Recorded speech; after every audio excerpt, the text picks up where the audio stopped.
Kırım Araştırmaları Ağı'nın 2022 yıldaki ilk programına hepiniz hoş geldiniz. Bildiğiniz üzere Kırım ve ilgili konularda çalışan akademisyenleri, araştırmacıları bir araya toplamak ve ortak çalışmalara yol vesile olmak amacıyla yaptığımız bu çalışmalarda şu an bugün olacağı şekilde panel etkinliklerimizde ve online çalışmalarımızla etkinliklerimize devam ediyoruz. Bildiğiniz gibi bir önceki programımızda Avrasya Konuşmaları başlığı altında ilk programımızı Oleksandr Serada hocamızla yapmıştık ve Osmanlı ve Kırım Hanlığı enginliğinde Bucak ve Özkırı başlıklı bir sunum olmuştu. İkinci etkinliğimizde de bugün Doktor Filiz Tutku Aydın bizlerle olacak ve kendisinin en yakında basılmış olan Emigre, Exile, Diaspora and Transnational Movements of the Crimean Tatars, Preserving the Eternal Flame of Crimea başlıklı kitabını bize anlatacak ve tabii ki bu kitapla ilişki olan araştırmasını ve çalışmalarını anlatacak. Sayın Doktor Filiz Tutku Aydın Bezikoğlu lisans eğitimini Bilkent'te aldı. Sonra yüksek lisansına yine Bilkent Üniversitesi'nde siyaset bilim bölümüne devam etti. Doktora çalışmalarına da Toronto Üniversitesi'nde yine siyaset bilim bölümüne devam etti. Aynı zamanda doktorasından önce 6 aylıkta bir St. Petersburg Devlet Üniversitesi'nde Rusça eğitimi almıştır. Basılan bu kitabının yanı sıra tabii ki kendisinin Türk dış politikası üzerine Türkçe ve İngilizce yayınları mevcut. Aynı zamanda yayınlarının Romence ve Ukraynaca tercüme edildiğini ve Kırım Tatarca tercüme edildiğini biliyoruz. Genel olarak diaspora, milliyetçilik, toplumsal hareketler ve Sovyet sonrası coğrafya üzerine çalışmalarını sürdürüyor ve karşılaştırmalı siyasetle ilgili dersler vermekte kendisi. Bu gibi çalışmalarımıza da destek verdiği ve aynı zamanda bu çalışmanı da koordine ettiği için de kendisine teşekkür ederim. Bugün hocamız sunumunu yaparken de aynı zamanda bir görseller de kullanacak. Hem bu yayından hem de YouTube yayınından da programımızı takip edebilirsiniz. Soru sormak isterseniz de etkinliğin en sonunda hocamız sunumunu bitirdikten sonra Zoom üzerinde söz olarak veyahut da YouTube yayınına yorum olarak yazarak sorularınızı bizle paylaşabilirsiniz. Ve oradan da bir etkileşim ve sohbet kısmımız olacaktır. Tutku hocam hazırsanız başlayabiliriz. Evet, merhabalar herkese. Ben öncelikle şu sunumu paylaşayım. Evet, bugün hepinize katılımınızdan dolayı çok teşekkür ederim. Bugün yakınlarda çıkan, 6-7 ay önce çıkan kitabım ekseninde birazcık Kırım diaspora ve kimlik üzerinde araştırmalarımdan bir bukle sunmak istiyorum. Öncelikle kitabın burada linki var. Kitabın aynı zamanda konferansın posterinde de kendisini görebiliyorsunuz. Ben öncelikle bu kitabı yazma fikri nereden geldi? Birazcık ondan yola çıkmak istiyorum. Tabii bu benim birazcık kendi otobiyografimi anlatmak şeklinde olacak.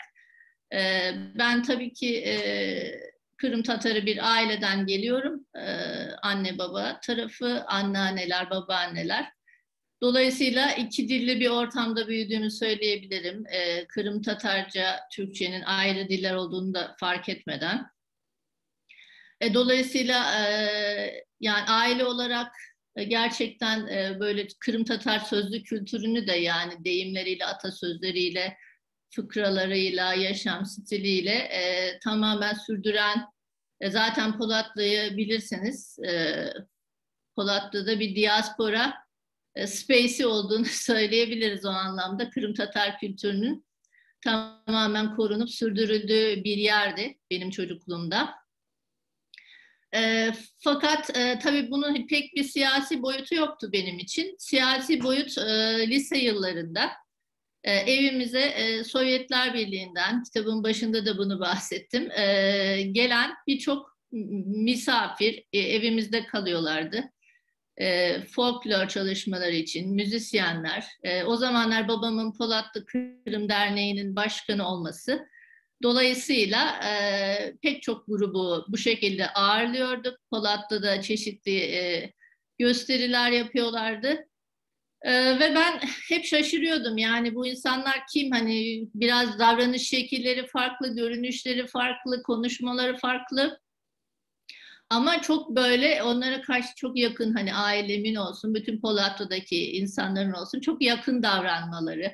Yani sanki uzak bir akraba gelmiş gibi böyle büyük bir herkesin mutluluk, sevinç ve daha çok böyle özdeşlik, hani bunlar bizden biri duygusu. Ben bunu ta lise yıllarında gözlemledim. İkinci bir gözlemim şey oldu. Babam benim hani daha çok CHP, SHP ekseninde siyaset yapan birisiydi. Çok zaten siyasi bir aileden geliyorum. Dedem bile öyle. Fakat onlar daha sonra hani bu 70'lerdeki sağcı solcu tartışmaları bitmiş. Birçok sağ cenahtan eskiden olan yine Kırım Tatarı kökenli kişilerin bir araya gelmesi. Bu da beni çok şaşırttı. Hani yani bir sağcı solcu bir Kırım Tatar milliyetçiliği ekseninde buluşabiliyorsa hani bu zaman artık ben üniversitedeydim, yani bunu düşündüğümde bu nasıl olabiliyor? Bunu araştırmaya hani o zamanlardan karar vermiştim. Milliyetçiliğe hani sosyolojik açıdan bakılabilir mi? Hacettepe'de hatta Cihat Özönder Hoca'nın derslerine gidiyordum. Tabii en önemli benim için kavşak Hakan Kırımlı Hoca ile tanışmam Bilkent Üniversitesi'nde. Yine Zuhal Yüksel Hocamla birlikte köyleri gezmemiz. O sırada Hakan Kırımlı Hoca kitabını hazırlıyordu. Oradan sözlü tarih mülakatları yapmamız. Ve tabii Halil İnalcık Hoca ile tanışmak, yine kendisinin eserlerinden yararlanmak. Fakat ben hala tabii diaspora kavramını duymamıştım. Ama yüksek lisansa başladığımda benim tez hocam Ahmet İşduygu bana işte, yani o sıralar Kırım Tatarlarını çalışmak istemiyordum çünkü objektif olamayacağımı düşünüyordum.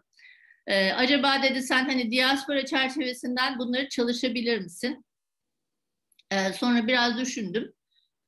Yani güzel bir açılım olabileceğini düşündüm. O zamanlar tabii 2000'li yıllardan bahsediyorum. Bunlar oldukça yeniydi. Şöyle bir kapatayım, ses gelmesin. Evet. Ve bu yönlendirmeyle ben Türkiye'deki Kırım Tatar diasporası üzerine bir yüksek lisans tezi hazırladım. Fakat o tezi hazırlarken şeyi fark ettim. Bu diasporaların hani o kadar çok hem Kırım'la olsun hem diğer coğrafyalarla olsun bağlantıları var ki benim bunu böyle tek bir ülkede sınırlamam metodolojik açıdan da oldukça anlamsız oluyor. Yani ve yeteri kadar hani ben bu fenomeni tanımlayamıyorum.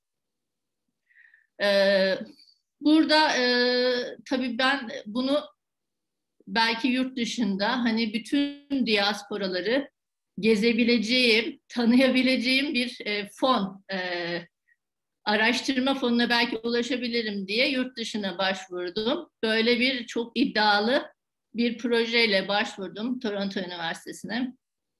Ve sağ olsun oradaki hocam, kendisi de bir Odessalı bir Yahudi aileden geldiği için bana sanırım ilgi duydu.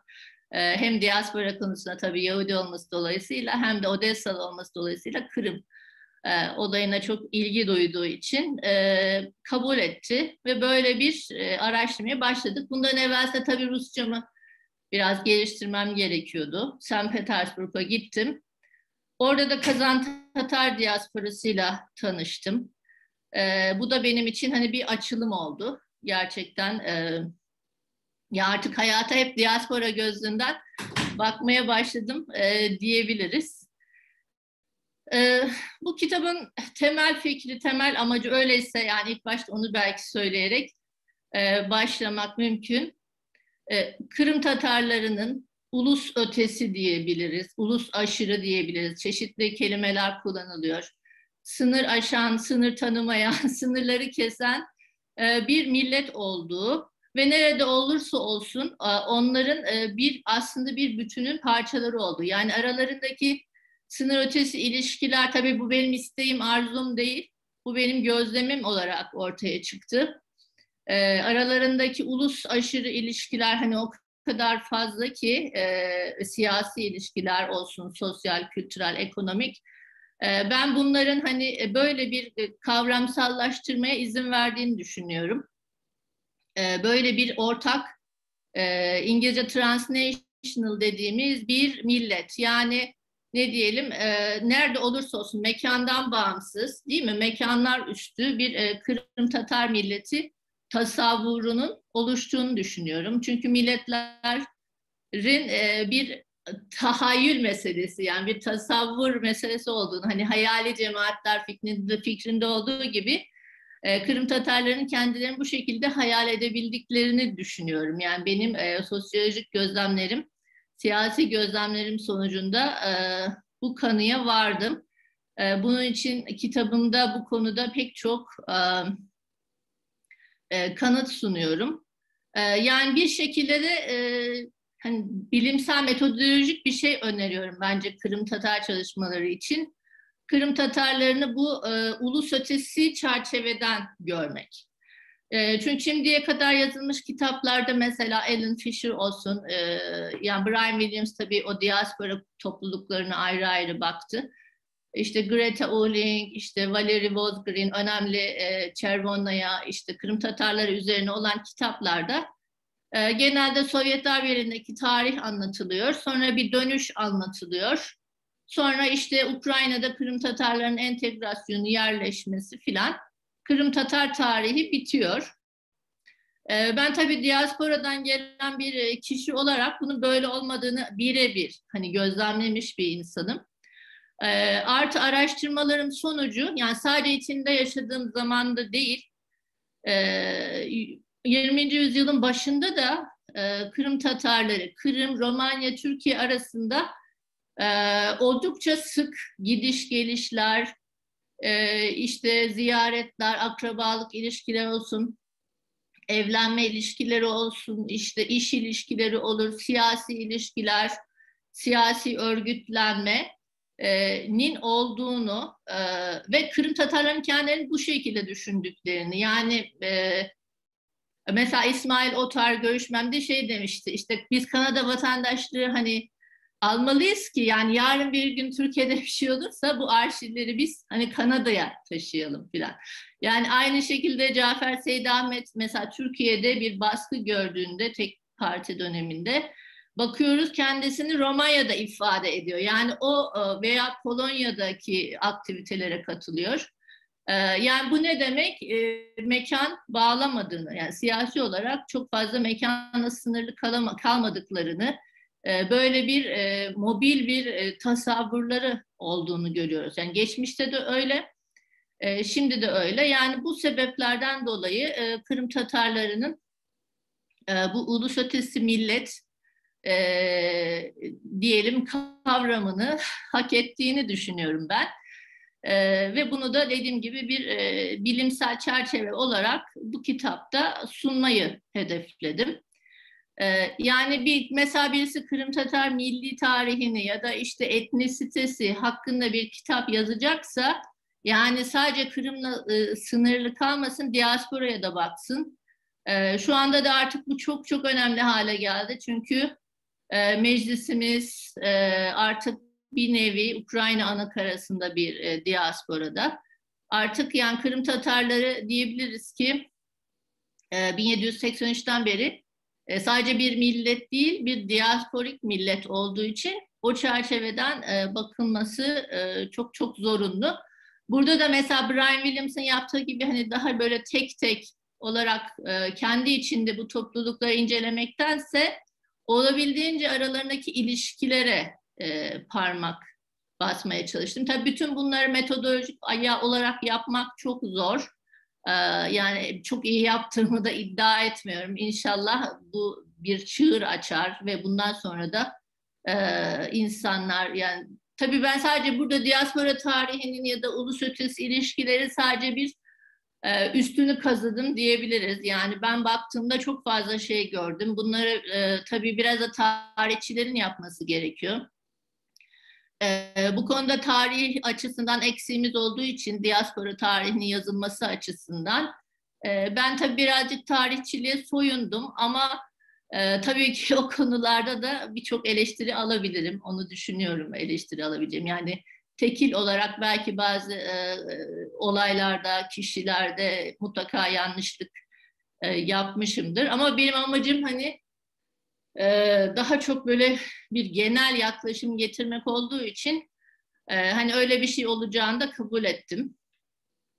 Biraz Hakan Kırımlı hocamla yani o konuda hani o olabildiğince böyle özele indirgiyor. Ben birazcık böyle daha genelci bir yaklaşım olduğunu söyleyebilirim. Yani bu kitabın en temel amacıydı.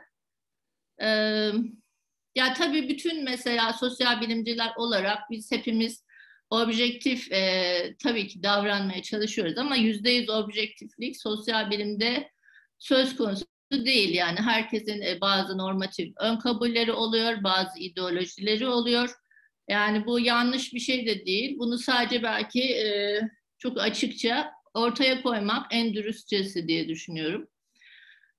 Burada da yani şimdi bugün yani bir Kazakistan'da olan olayları da göz önüne aldığımızda, Ukrayna'da şu anda gerçekleşmekte olan olayları da göz önüne aldığımızda bir Rus yayılmacılığının diyelim tarihi bir tezahürü ve halen devam etmekte olan bir tezahürünü görüyoruz. Yani bütün ülkeler dekolonizasyon, yani birçok imparatorluk artık dağıldığı halde dağılmayan tek imparatorluk bir nevi Rus İmparatorluğu. Yani ondan öncesinde Sovyet İmparatorluğu diyebiliriz.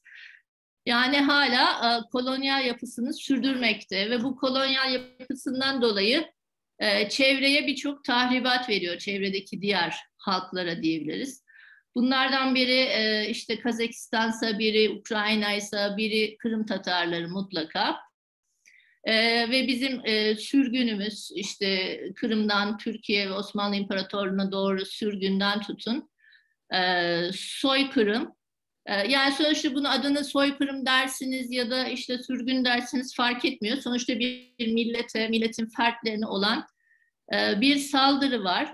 Ve ben bu milletin hani bu yok edilme çabasına karşı diaspora kimliğini ve milli kimliği bir strateji olarak geliştirdiğini düşünüyorum. Yani buna bir karşı koyma. Yani o anlamda milliyetçilik literatüründe hani böyle bir tartışma vardır. Milliyetçilik iyi midir, kötü müdür? Hani tabii ki solcu olan yazarlar her zaman kötüdür falan derler ama yani bu açıdan baktığımızda hani azınlık ve ayrımcılığa uğrayan, baskıya uğrayan, soykırıma uğrayan halklar için milliyetçilik bir korunma stratejisi. Bir Rus emperyalizmine karşı Kırım Tatarlarının verdiği cevaplar olarak görüyorum ben onu.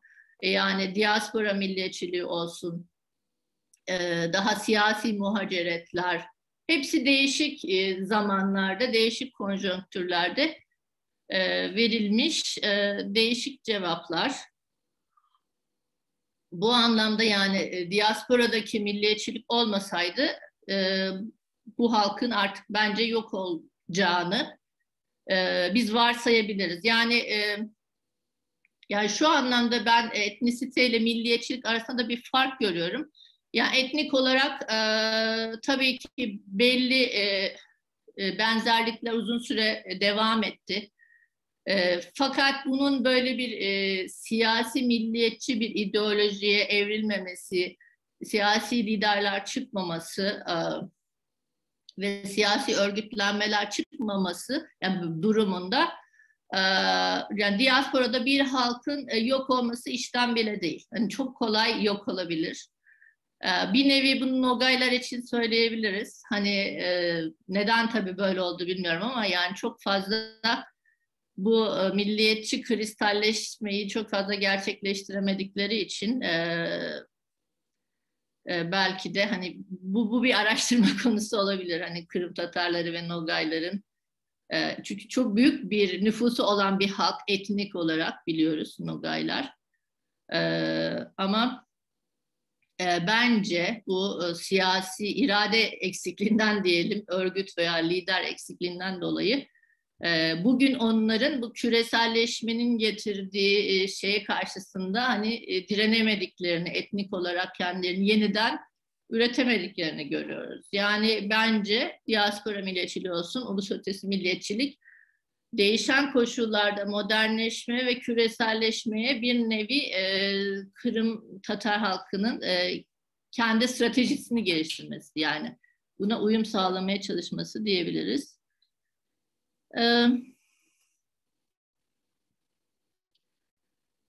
Ben burada yine çok enteresan olan bir şey tabii, birçok halkın devleti var ve devlet vasıtasıyla kendi kimliklerini koruyorlar. Çünkü devletlerin çok aygıtı vardır. Televizyondan tutun, işte ekonomik olsun, kurumsal olsun. Fakat Kırım Tatarları değil mi 1783'ten beri bir devlete sahip olmayıp kendileri çeşitli oluşturdukları kurumlarla işte parti olur, meclis olur, o da tanınmıyordu, işte dernek olur veyahut toplumsal, en önemlisi de toplumsal hareketler vasıtasıyla kendilerini var etmeleri. Bu da çok enteresan. Yani mesela birçok devleti olan millet var hani Afrika'da filan. Fakat onlarda bu birliği göremiyoruz, değil mi? Ya bu birliği göremediğimiz için hala sömürüye uğruyorlar veyahut parçalanıyorlar, etnik sivil savaş. Yani bütün bunlara rağmen yani işte burada ben bu milliyetçi örgütlenmenin, seferberliğin, lider ve kurumların gücünün çok önemli olduğunu düşünüyorum. Evet. Belki söylenmesi gereken bir başka teorik şey de burada bir mekan ve kimlik ilişkisinin sorgulanması. Yani çünkü ben bunu kişisel olarak egzistansiyelist anlamda da yaşıyorum. Çünkü ana vatanda doğmamış birisiyim. Oraya gidemiyorum. Orayla ilgili bir hatıram da çok fazla yok. Değil mi okuduklarım dışında? O zaman benim milli kimliğim hani böyle bir ana vatandan kopmuş bir vaziyette oluyor. O zaman bunun anlamı nedir, değil mi? Bunu ben hani kişisel bir sorgulama olduğunu düşünmüyorum. Bu hani diasporanın çok egzistansiyel bir sorgulaması ve diaspora milliyetçiliği diyelim, ulus ötesi milliyetçilik ya da diaspora milliyetçiliği bu egzistansiyel bizim sorgulamalarımıza bir cevap veriyor.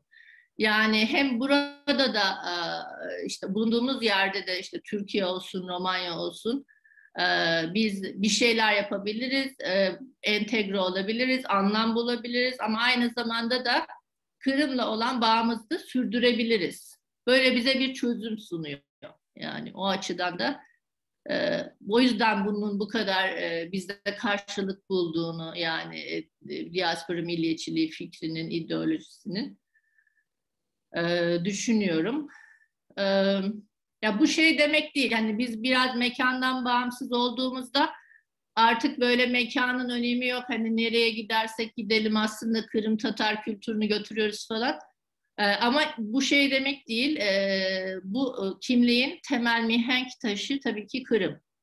Yani bu bir teritoryal bir kimlik aslında. Yani bir vatan odaklı bir kimlik. Yani her şeye rağmen her ne kadar biz vatanda bağımsız olarak bu kimliği kurgulayabilsek bile sonuçta kimliğin amacı ve hedef noktası orası. O çok enteresan. Yani ben birazcık da böyle teorik tartışmalara çok merak sardığım için bu ikisini bir araya getirmeye çalıştım diyebiliriz bu projede.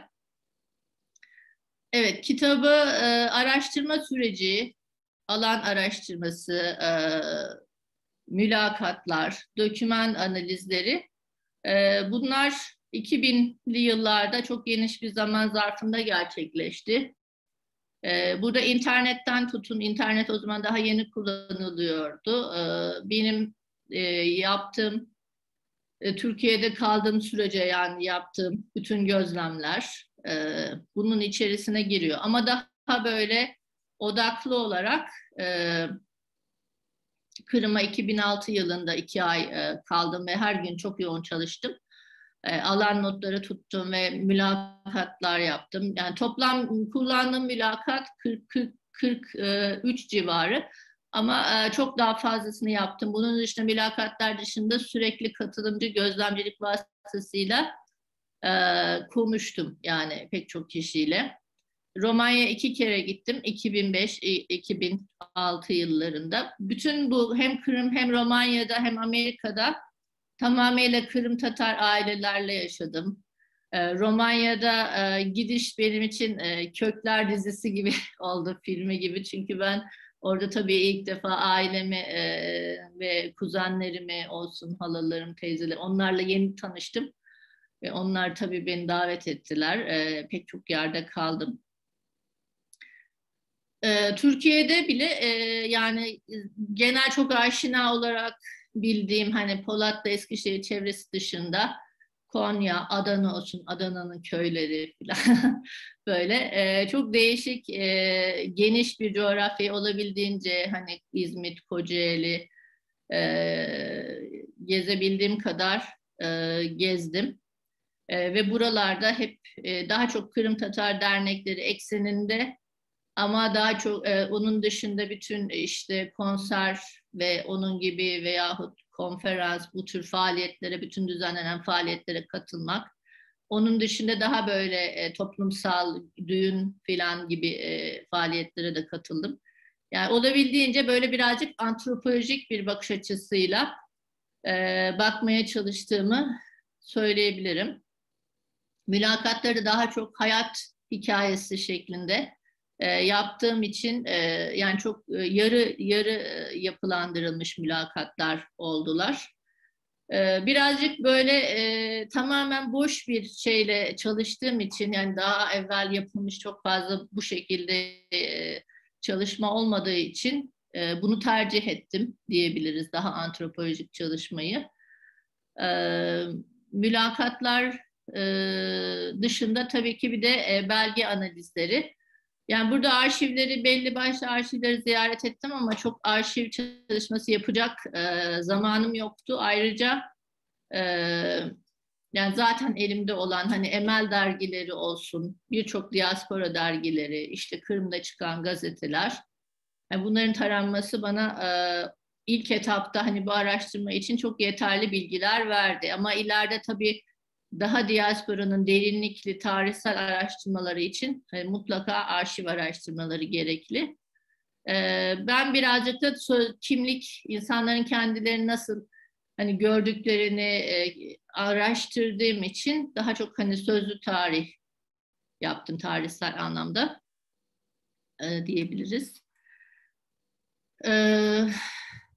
Burada belki birkaç ben değişik slaytlardan gösterebiliriz. Pardon, bu belgelere geliyor. Evet. Mesela bugün açıp baktım. İyi ki bu alan notlarımı hani güzelce yazmışım. Şimdi tamamen unuttuğum şeyler ama o sırada 2006'da seçimler olacaktı ve Kırım Tatarları hangi bloğu destekliyordu unuttum. Bir bloğu destekliyordu ve bunun için seçim çalışmaları vardı. Orayı mesela ziyaretim. Orada Aluşta'da tabii bunlar şimdi çok eski günler gibi geliyor. Gizli günler gibi. Aluşta'da toprak almak için protesto çadırları oradaki insanlarla mülakat yapardım. Yine Ukrayna Çok Kültürlülük Komisyonu şiir gününe katılmışım. Burada Yunus Kandem'in şiirleri okunuyordu. Kırım Tatar yerleşkelerinin hepsine gittim Simferopol'de. Mesela bu Hoş Geldi'de Navres kutlamaları vardı. Hatta Remzi İlyasov o zaman bir konuşma yapmıştı. Kırım Tatar Üniversitesi dediğimiz KGP'yu, tabii diğer Tavreçeski Üniversitesi'ni de ziyaret ettim. Beni konferansa davet ettiler. Hocalarından çok yararlandım. Özellikle İsmail Kerimov Hoca. Sık sık onlarla mülakatlar hani seri şeklinde yaptım. Sık sık toprak protestoları oluyordu. Yani yolda giderken falan nerede görürsem hemen gidip sosyolojik araştırma Ayşegül İsmail Hocam da bileceği gibi çok zevkli ama aynı zamanda çok da zor yönleri de var. Yani bazen hani ne yapıyorum ben diyorsunuz yani bu yaptığım acaba yararlı mı kullanabilir miyim falan. Ama alabildiğince çok geniş hani bir şey tutarak yani her şeyi tecrübe etmeye çalıştım. Yapabildiğim kadarıyla tabii. O zamanlar Milli Hareket veteranları için yaşlı olan artık yaşlanmış olanlar için sık sık anma günleri düzenleniyordu. Bunların çoğuna katıldım. İşte gençlerin çeşitli cemiyetleri vardı. En çok bu kardeşlik cemiyeti toplantılarına iştirak ettim. Mesela Rüstem Eminov'un sergisine katıldım. Oraya işte bazı Ruslar geldi. İşte sergideki resimlere tepkiler verdiler falan. Yani bu gerçekten benim böyle kullanabileceğim materyallerden biri oldu. Mesela Yalta'da sürgün üzerine açılmış bir müzeye gittim. Tabii orada Kırım Tatarları müzeyi ziyaret ettiler. Böyle Stalin'in posterini görünce bazıları gerçekten histeri geçiriyormuş gibi oldu. Yani bunları falan gözlemlemek gerçekten çok benim için birazcık ne diyeyim yani her ne kadar ben kendim Kırım Tatarı olsam tabii Kırım'a gittiğimde Kırım'dan dönüş yapan Kırım Tatarlarını gözlemlediğimde orada bir yabancı oluyorum bir nevi. Yani diaspora çalışmasının özelliği de bu yani ben hani bir içeriden birisi her zaman değilim aslında. Hem içeridenim hem dışarıdanım daha doğrusu. O yüzden hani ben tabii ki sürgünü birinci elden yaşamış biri olmadığım için onu çok fazla empati yapmam mümkün değildi ama bu şekilde bence katılımcı gözlemcilik metoduyla çok empatimi arttırdığımı düşünüyorum.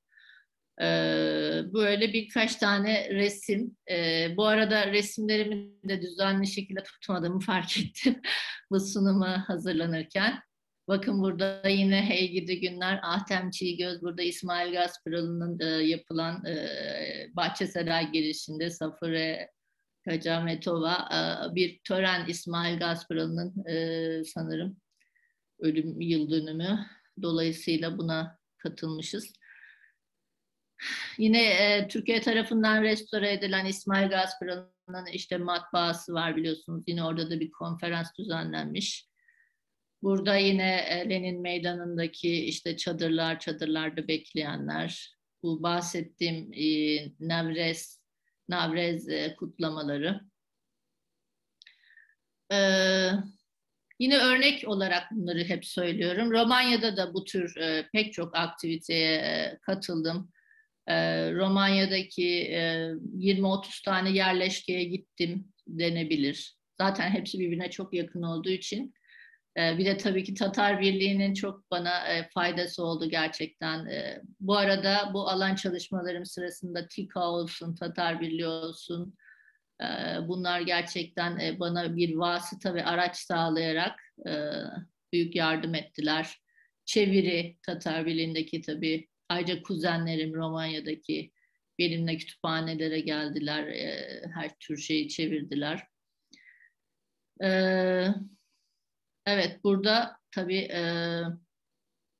camilerden artık daha çok dernek binaları olsun, mezarlıklar, müzeler var burada daha çok görülüyor. Yani Romanya'daki aktiviteler daha folklorik ya da daha çok kültürel siyasete ait aktiviteler. Ama yine de tabii Roman parlamentosundaki Tatar milletvekilleri onlar da çok sağ olsunlar. Necat Salih, Ahmet Alaaddin onlar da her zaman her konuda birçok mülakat yaptılar.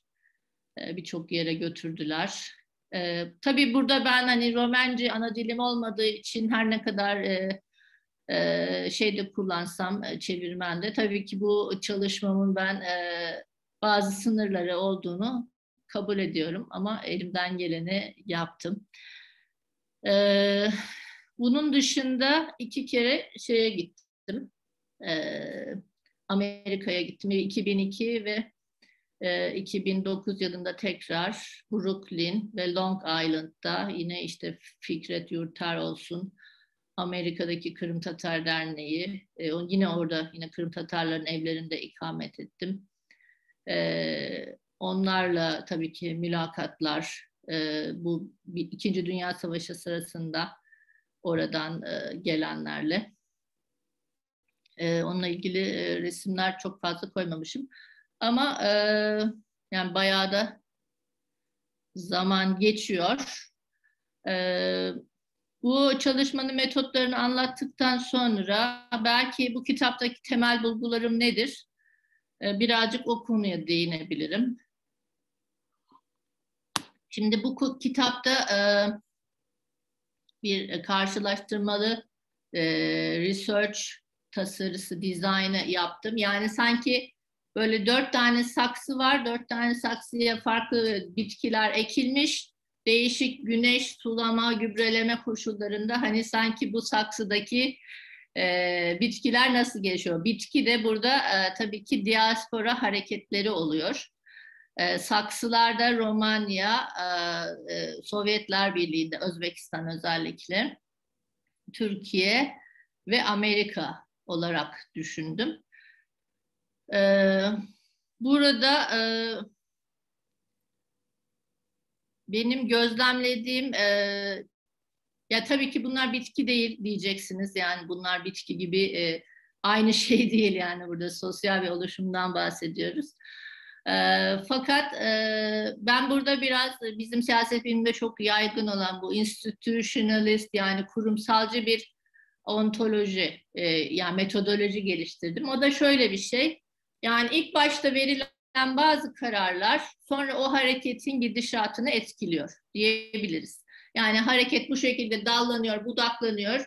Hareket belli bir aşamaya geldikten sonra siz artık o yoldan çıkmanız çok mümkün değil. Yani o yüzden bu hareketin ilk başlama zamanlarında ne tür kararlar verildiği,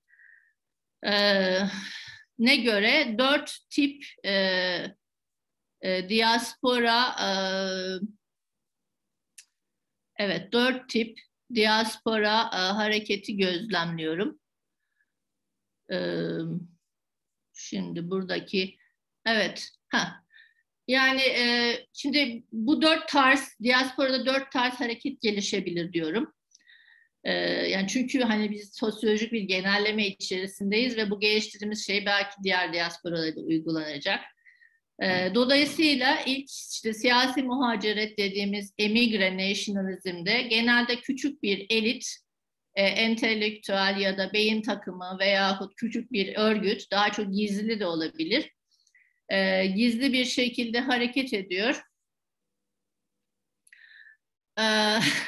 Ayşegül Hocam, gizli bir şekilde hareket ediyor ve hareketi böyle sürgündeki hükümet tarzı şekilde devam ettiriyor.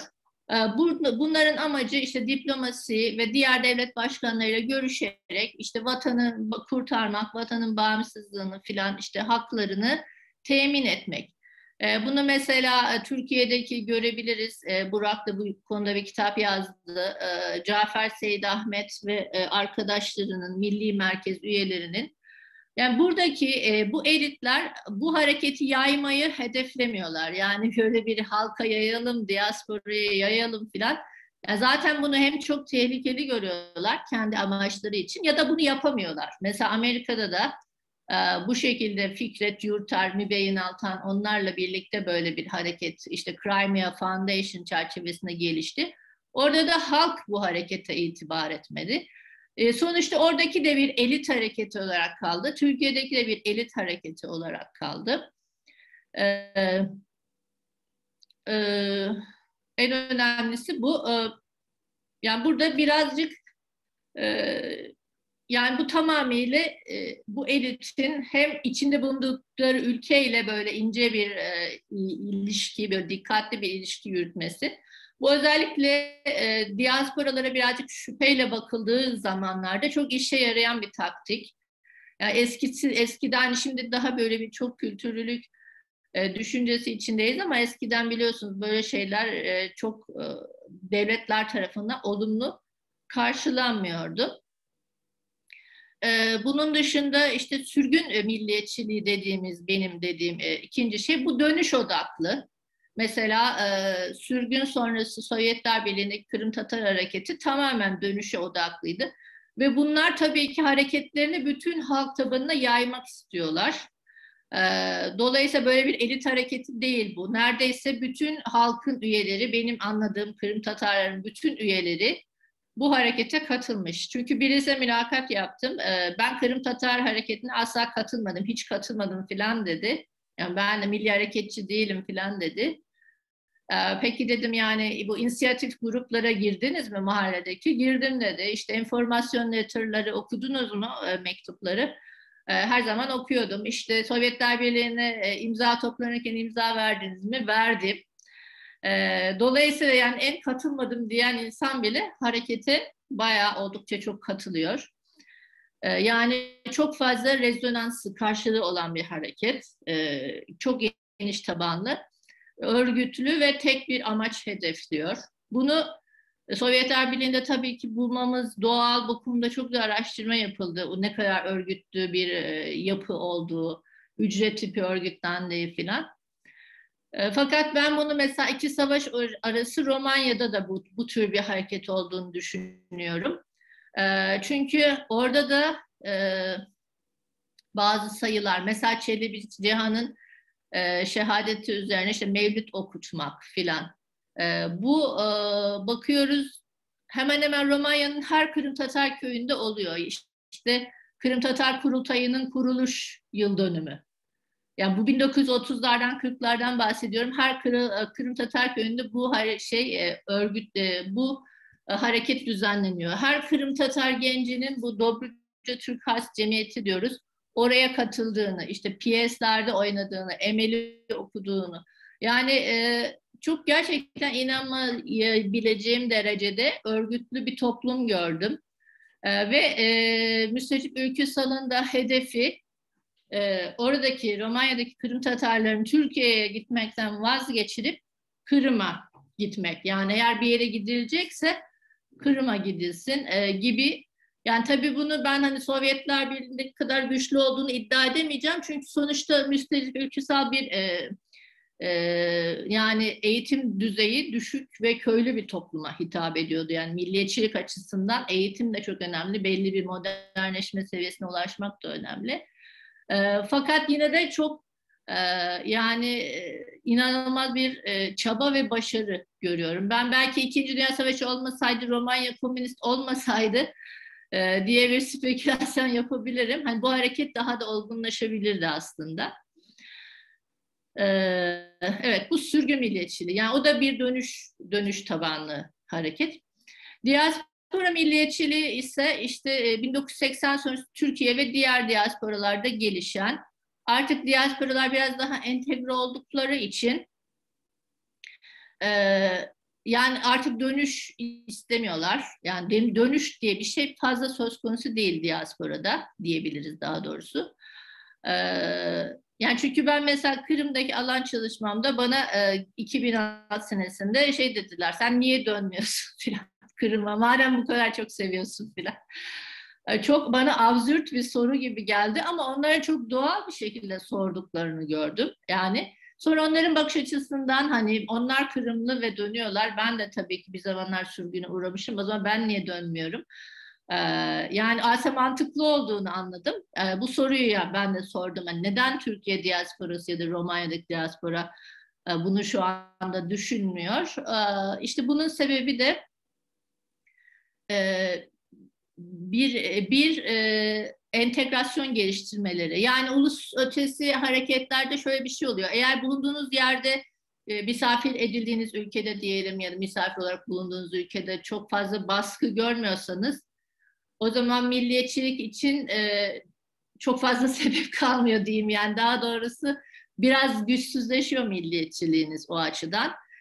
Çünkü ben hep milliyetçiliği şey olarak bakıyorum, yani modernist bir şekilde hayatımızın, modern toplumun bazı bize yarattığı sorunlara karşı bizim bir çözüm yolumuz olarak hani okuyorum.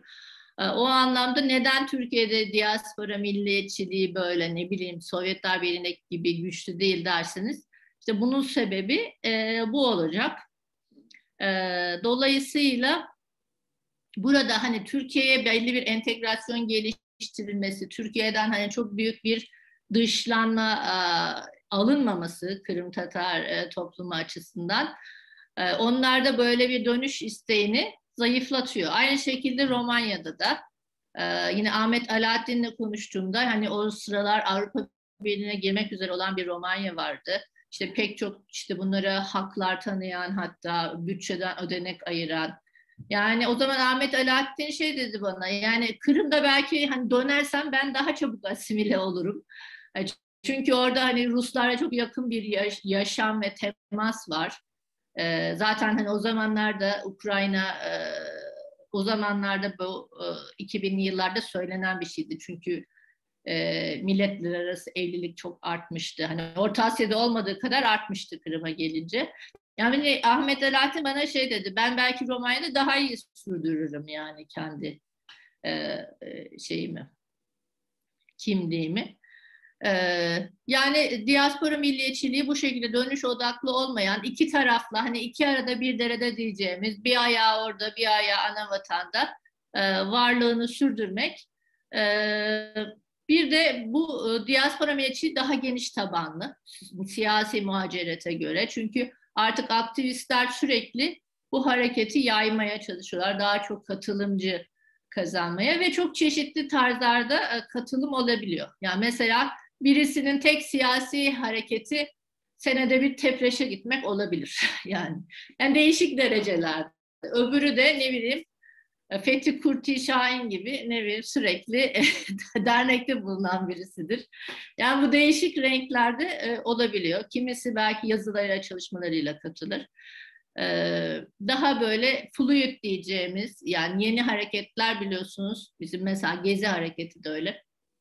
Daha böyle bir yani örgütlü katılım değil de yani isteğe bağlı. İşte bugün katılıyorsun, yarın katılmıyorsun, işte ertesi gün tekrar katılıyorsun tarzında bir hareketlenme. Ve zaten şeyden bahsettim. Ulusötesi milliyetçilik ise belki burada tek ekleyebileceğim şey Dünya Kırım Tatar Kongresi'nden sonra artık sadece diaspora değil, ana vatanında biz dönüştüğünü görüyoruz. Yani onlar da şöyle demeye başladılar. Bizim büyük bir diasporamız var. Biz küçük bir millet değiliz. Yani Mustafa Cemiloğlu'nun her zamanki sözü, biz 5 milyonuz. Yani 250 bin değiliz filan. Yani 250 bin olarak bizi hesaplamayın. Bizi hesabınıza o şekilde katmayın. Zaten onun da vizyonu bu Dünya Kırım Tatar Kongresi'ni toplamak. Ve bu şekilde son dönemde 2010'lardan itibaren Dünya Kırım Tatar Kongresi'ne itibaren bir de diaspora ve ana vatandaki Kırım Tatarlar arasında bir güç dengesinde değişiklik gözlemliyoruz. Önceden 80'li yıllarda, 90'lı yıllarda hani diaspora milliyetçi dediğim zamanda daha çok işte diaspora dönmek istemiyor. O zaman diasporanın görevi ana vatana hizmet etmek olmalıdır. Kararları ana vatan almalıdır. Diasporadakiler bunları takip etmelidir. Ellerinden ne gelirse yapmalıdır. Para olsun, maddi olsun, manevi olsun her türlü desteği vermelidir. Gibi bir düşünce vardı. Fakat daha sonra ulusötesi milliyetçilik döneminde, daha Dünya Kırım Tatar Kongresi toplandığında hani diasporada artık kararlara katılmalı. Yani bu bizim de ana vatanımız. O zaman bizim de hani biraz dediklerimiz kale alınsın.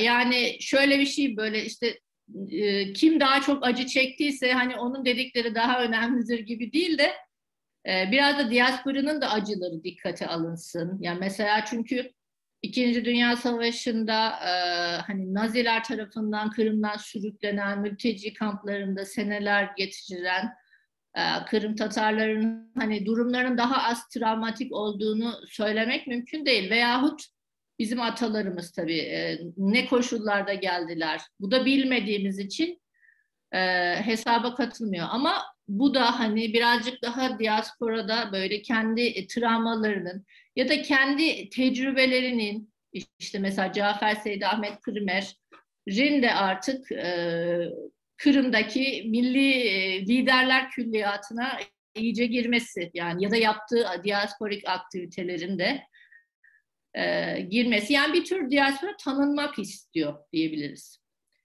Bu dönemde de bu tarz bir değişme oldu. Yani daha çok şey hazırlamıştım ama yani saatlerce konuşabileceğimi fark ediyorum. O yüzden ben burada bir ara vereyim. Sorular olursa o şekilde devam ederiz diyorum. Tutku Hocam, sunumumuz için çok teşekkür ederiz. Öncelikle de bu kadar kapsamlı bir çalışmayı mümkün olduğunca sınırlı bir süre içerisinde çok değerli toplu bir şekilde ifade ettiğiniz için teşekkür etmek isterim. Modere etmeye çalıştım bu toplantı içerisinde. Sanıyorum Ayşegül Hocam elini kaldırdı soru için. Bu arada Filiz Hocam, bunu kullanır mısınız? Kapatalım mı sunumu? Dursun, belki burada hani sorulara göre göstereceğim bir slide olabilir. Tamam. Buyurun hocam, Ayşegül Hocam. Ya ben çok teşekkür ederim. Yani çok daha önceki dinlediklerimden çok farklı bir sunum oldu. Biraz açıkçası kendimle de benzerlik kurdum. Yani ben de her ne kadar böyle yarım baba tarafından Kırım Tatarı olsam da anne tarafından, yani benim kimliğimde daha baskın olan Ahıska Türklüğüm var.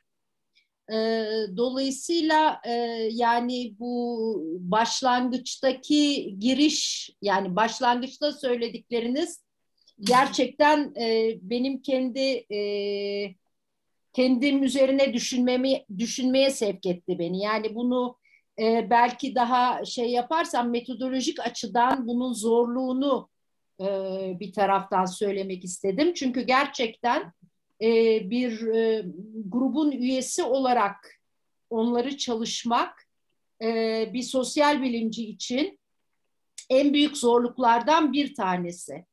Yani angaje bir sosyal bilim yapmakla yansız, objektif bir sosyal bilim yapma arasında ilk dönemlerde çok ağır bir bocalama oluyor. Ve benim kendi deneyimim o yansızlığı yakalamanın bende yani böyle bir 2-3 sene aldı. Onun öncesinde bütün, özellikle sağ araştırmasında son derece duygusal, işte yani bir takım şeylere isyan eden, işte kendi ailesinden ya da onları tanıyan insanları bulan falan, yani çok yıpratıcı, araştırmacı açısından çok yıpratıcı olabiliyor. Ve buna ilişkin mesafeyi, yani bunu bir angajmandan çıkarıp ciddi bir akademik çalışmaya dönüştürebilmek açıkçası çok zaman alan bir şey. Bu açıdan yani hani ben bu şekilde hiç dinlememiştim sizden. Dolayısıyla hani kendimle çok büyük bir benzerlik gördüm. O açıdan yani bunun zorluğuna dikkat çekmek istedim sosyal bilimciler açısından. İkinci söylemek istediğim şey de, yani bu tabii şöyle, yansızlık meselesine yine dönecek olursam, yani ben tabii sosyolog olduğum için daha Weberian bir şekilde yani bir objektifliğe inanan bir sosyoloğum. O açıdan yani hani mümkün olduğunu her şeye rağmen işte sizin de bir şekilde ifade ettiğiniz gibi, yani bir takım şeyleri açıkça izah ederek ve onların da araştırmacı olarak bilincinde olarak yazıya dökmek meseleleri, bu bence çok önemli bir şey. Özellikle bir akademisyen açısından çok önemli bir şey, çünkü Kırım Tatarları gibi konularda Batılıların çalışmalarının önemli bir kısmı Rusların verilerine ve Rus yazınına dayandığı için Bunu zaten angaje bir sosyal bilimci olarak değiştirmek mümkün değil. Bizim gibi sosyal bilimcilerin ancak ne kadar objektif olduklarını öncelikle ispat etmeleri gerekiyor ki Batı literatüründe de yani Ruslardan etkilenen tarafgir yazına bir alternatif sunabilsinler ve zaman içerisinde de inşallah onun egemenliğini ortadan kaldırabilsinler. Bu tabii ki çok uzun soluklu bir şey. Çok uzun soluklu bir şey ve çok çalışmayı gerektiren bir şey. Bu açıdan benim tabii sizin çalışmalarınıza olan saygım sonsuz. Bu dengeyi mükemmel bir şekilde kurduğunuzu söylemeden geçemeyeceğim. İkinci belirtmek istediğim konu da bu vatan ve kimlik konusunda yani belirttikleriniz. Daha kuramsal ve kavramsal bir şeye dikkat çekmek istiyorum. Çünkü yani o dört saksının ortak noktası kimlik. Farklılaşanlar daha kültürel unsurlar ama ortak paydası o dört saksının içerdiği bütün değişikliklere rağmen kimlik. Dolayısıyla bu kimliğin sizin belirttiğiniz gibi mekanla olan ilişkisi ve bu kimliğin yani daha doğrusu şöyle söyleyeyim, mekan dediğimizi vatan olarak düşünecek olursak bu vatan tam da o kimliği mobilize, yani vatansızlık daha doğrusu. Vatansızlık tam da bu kimliği mobilize eden bir şey ama aynı zamanda yani kimliği güçlü tutan işte demin de verdiğiniz örnekteki gibi yani diasporada olmasa belki de gerçekten o kimliği o şekilde muhafaza etmeyecek. Tam da böyle bir şey. Çünkü kimliğin nasıl diyeyim bir tam olma hali yani fullness diyeceğim buna İngilizce. Ama bu kelimeyi Türkçe tam nasıl ifade edebilirim bilemiyorum ama bir kendini tamamlama, o kimliğin artık bitmesi, bütünleşmesi, bir tüm olması, yani fullness, felsefi anlamda bunu kavramı kullanıyorum. Bu bütünleşme ancak şeyle mümkün, vatana dönüşle mümkün olan bir şey. Dolayısıyla yani eksik olan bu diasporadaki o vatan, yani kimlikte eksik olan o aslında. Dolayısıyla o dönüldüğünde o kimlik tam olacak, full olacak. Fakat bu fullness aynı zamanda onun yok olmasının başlangıcı. Çünkü artık onu vurgulamanıza gerek kalmıyor. Ve biz bunu İsmail'le Kırım'da çalışmalarımızı yaparken çok dikkatimizi çekmişti. Yani nasıl bir döndükten sonra kimlik hususunda bir rehavete düşüldüğü, nasıl o eski mobilizasyonun artık kalmadığı, ya nasıl olsa geldik, artık vatandayız, dolayısıyla böyle bir şey korumaya artık gerek kalmadı. Yani bu hani benim çalıştığım diğer gruplarda da öyle. Dolayısıyla yani tam da aslında mesela Kırım'da en fazla korunması gereken ortamdı. Çünkü ilk defa Kırım Tatarları, biz çalışmalarımızda da söz etmiştik İsmail, ilk defa bu kadar fazla Rus'la karşılaşıyorlardı aslında. Yani tam da kimliğin korunması gereken bir mekandı o kimliğin bir bütün haline geldiği yer. Fakat oradaki işte rehavet onu oradan artık öyle bir korumaya gerek duydurtmuyordu. Çünkü artık vatan bulunmuştu, kimlik tamamlanmıştı, o bütünleşme tamamlanmıştı.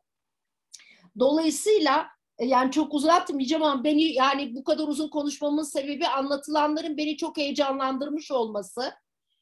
Gerçekten çok heyecanlandırdı. Yani hep de üzerine düşündüğüm konular olduğu için tabii yani son bir şey söyleyip susacağım.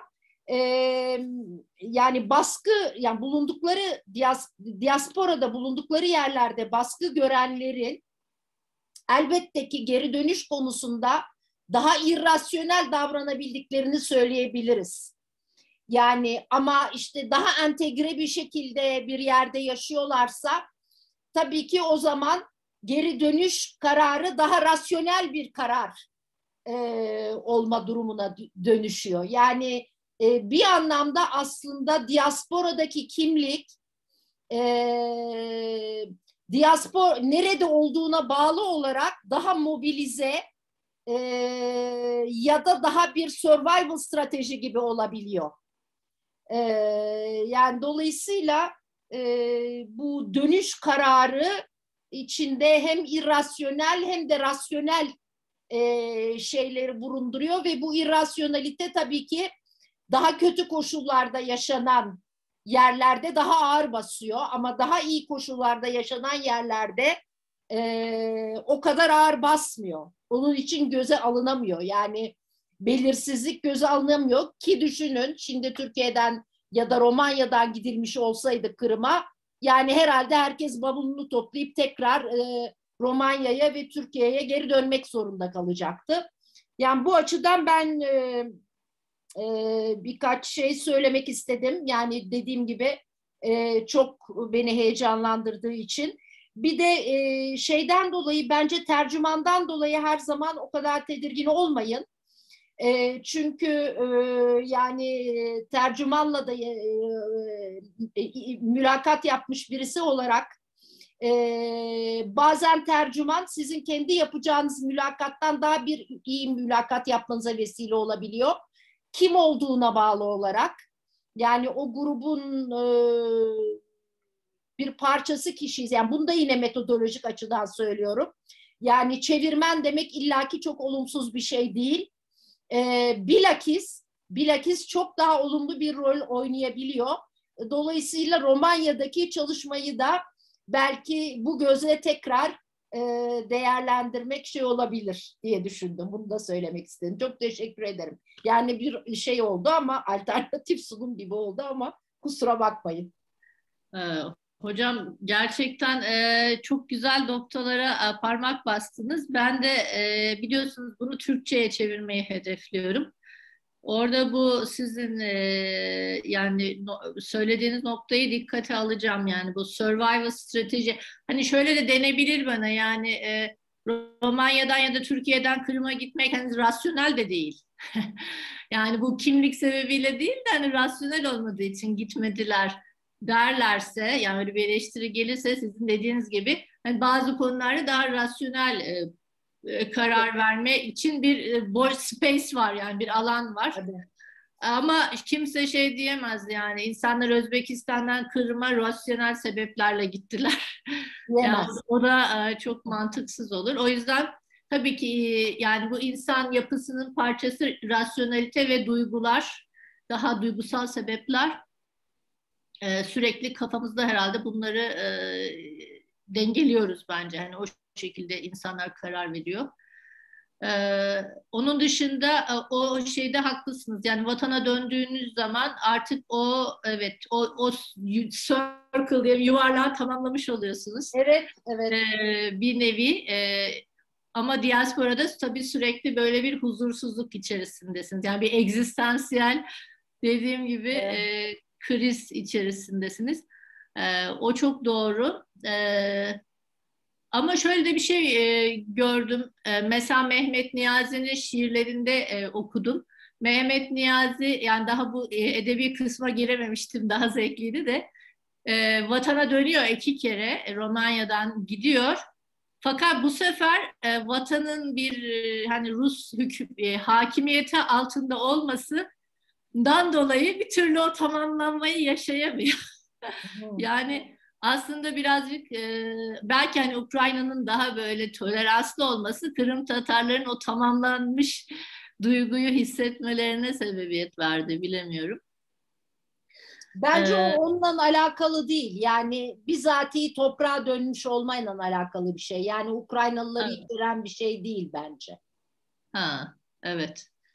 Evet, Yani kendi kimlik dünyasında. kimlik dünyasında evet. Bunu da düşüneceğim. Bir de belki şey çok ilginç geldi bana. Diaspora derken iki görüş var. Diaspora demeyeyim de daha doğrusu sürgündeyken işte bir kısım milli hareketçi şey diyor. Yani hiçbir şey yapmayalım. Burada gazete, dergi falan çıkartmaya çalışmayalım. Kırım Tatarca olsun, Rusça olsun, Kırım kültüreli olsun. Hiçbir kitap falan yazmayalım. Çünkü bunları yaparsak entegre olmuş sayılırız. Bizi öyle görecekler. Bunlar bizi entegre etmek için bize gazete veriyorlar. Bize okul açıyorlar. Bunlara hiç biz şey yapmayalım diye bir görüş var. Diğer görüşte yani ne zaman döneceğimiz belli değil. Biz bu arada kimliğimizi korumaya devam edelim. Gazetedir artık bize ne verirlerse onları çıkaralım, okuldur filan. Ve orada bir nevi hani ikinci görüş kazandı diye düşünüyorum. Çünkü hani diasporanın ne kadar süreceği belli olmuyor ya da böyle bir işgal altında yaşamanın, baskı altında yaşamanın. O yüzden hani diasporanın önemli olduğunu düşünüyorum ben. Çünkü hani yarın bir gün Allah korusun Kırım'da hani çok çok kötü bir şey olursa bile değil mi? Her zaman diasporada o kimliği korumak. Bunun yani mesela asimilasyon oldu diyelim Kırım'da tamamıyla. Yani diasporanın böyle bir imkan verdiğini düşünüyorum. Bu da hani sizin sorunuzla çok ilgili değil de Yo unuttuğum için ilgili. Yani kimlikte önemli bir hani o yönden bir imkan ve strateji olduğunu düşünüyorum. Evet. Başka sorusu olan varsa söz verebiliriz. Burak, Hı hı. buyur. Evet. Merhabalar hocam, teşekkürler sunum için. Ben de Ayşegül Hoca'nın verdiği örneğe bir ek yapmak istiyorum. 2011'de Kırım'dayken bir veteran diye, hani Kırım Tatarları veteran diye adlandırıyor eski Milli Hareket mensuplarını. Bir tanesine misafir olmuştum. Orada kendisiyle sohbet ederken şöyle bir konuşma geçmişti aramızda. Hani biliyorsunuz orada Mustafa Aga ve onun grubu uzun zamandır kurultayı ve meclisi idare etmekte. Kendisinin böyle şöyle bir yakınması olmuştu. Hani biz Özbekistan'dayken hani ben ve benim arkadaşlarım ön plandaydık. Daha sonrasında Kırım'a döndüğümüzde yani amacımız buydu. Hani Kırım'a döndük ve tamam böyle boşluğa düştük. Herkes mal, yaşam derdine düştü, ev derdine düştü, barınma derdine düştü. O sırada kurultaylar icra edildi ve Mustafa o zaman çok popülerdi ve çevresinde ciddi bir grup vardı ve kazandılar. Ondan beridir de yürütüyorlar. Belki biz hata yaptık. Gelir gelmez yaşam derdine düştük. Hani milli hareketi böyle bir kendimizce bıraktık diye bir ifadede bulunmuştu. Bir de hocam az önce sizin verdiğiniz bir örneğe değinmek istiyorum. Hani siz demiştiniz hani birisiyle görüşmüşsünüz ve orada kişi demiş ki hani insan hakları milli harekete dahil misiniz? Hayır ama işte inisiyatif grubundayım, şunu yapıyorum, bunu yapıyorum vesaire. Acaba bizim düşündüğümüz şekilde milli hareketi onlar farklı mı algılıyorlar? Yani kavramsal olarak farklı bir bakış açıları mı var? Çünkü yani siz yetişme olarak Türkiye'de yetişmişsiniz. Milli hareket deyince kafanızda farklı bir şey var. Biz hani Cafer Seyit Ahmet Kırımer sayesinde farklı bir birikimden geliyoruz. Hani kopmamış bir birikimden geliyoruz. Oysa onlar hani Stalin döneminde ciddi bir aydın kıyımı yaşadılar. Belli bir yani kendilerine önderlik edecek ya da bir entelektüel aydın grubu kişileri yoktu. O yüzden hani milli hareket deyince acaba çekindiler mi yoksa acaba farklı mı algılıyorlardı? Ben hani birinci sorum bu. İkinci sorum da hocam aynı şekilde bu kadro meselesine değinmek istiyorum. Mesela Cafer Seyit Ahmet Kırımer 20-30 döneminde yani Türkiye'ye geldiği zaman daha çok Azerbaycanlılarla çalışmak durumunda kaldı. Onların mecmualarında yazdı. Herhalde düşünüyorum ki yani 20-30'da Azerbaycan'dan daha çok sayıda entelektüel geldi. daha organize ediler ve yani Cafer Seyit Ahmet Kırımer herhalde hem Kırım'dan gelenler bakımından zayıf kaldı hem de Türkiye'deki diaspora yani o dönemde hem yeni göçüyordu. Gene aynı şekilde yaşam derdine düşmüş bir gruptan bahsediyoruz. Dobruca'da da sürekli göç veren bir yer var ama daha oturmuş, daha varlıklı Romanya okullarında okuyup da mesela Müsteşfik Ülküsal bir avukat, yine askerlik yapanlar var, yani subay olanlar var, varlıklı kesim de var. Yani sanırım aradığı birikimi orada bulduğu için oraya yerleşti diye düşünüyorum. Yoksa 20-30'daki o Türkiye'de bulunduğu süreçteki o Kırım Milli Hareketi açısından sessiz kalan süreci ben bilmiyorum, tam açıklayamıyorum. Siz bu konuda ne düşünüyorsunuz? Ben bunları sormak istedim. 70'lerde mi sessizlik dedin? 20-30 arası. 20-30 arası.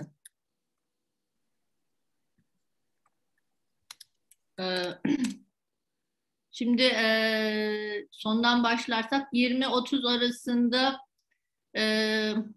ya sessizliği işte emigre milliyetçiliği kavramıyla açıklıyorum. Zaten onlar çok fazla Kırım Tatar kitleleri, yani gidersiz Cafer Seyit Ahmet Eskişehir'de elini çarpsa Tatar olur herhalde, değil mi? 20'li 30'lu yıllarda Polatlı'ya gitse elini çarpsa Tatar'a çarpar. Evet, ama işte kalifiye eleman arayışı mı diye düşünebiliriz bunu. Hani siz orada sınıflandırmıştınız milliyetçiliği, Evet, ve hani seviyelerini. Orada hani kapalı, çünkü ihtiyaçları farklı. Evet, halk var. Yani dediğiniz gibi Polatlı, Eskişehir gelse burada çok var, ama onlarla ne yapacak? Çünkü öncesinde burada okurken de Tatar Cemiyeti Ayriyesi vardı. Hı hı. Kendi anılarında yazıyor. Görüştük. Ya çok farklı düşüncelerimiz vardı onlara göre. Sonra biz Kırım Hayriye Cemiyeti kurduk. Hatta işte kendi aralarında bir mücadele değil de işte çekişme olduğundan bahsetmişti. Evet. Evet. Yani doğru.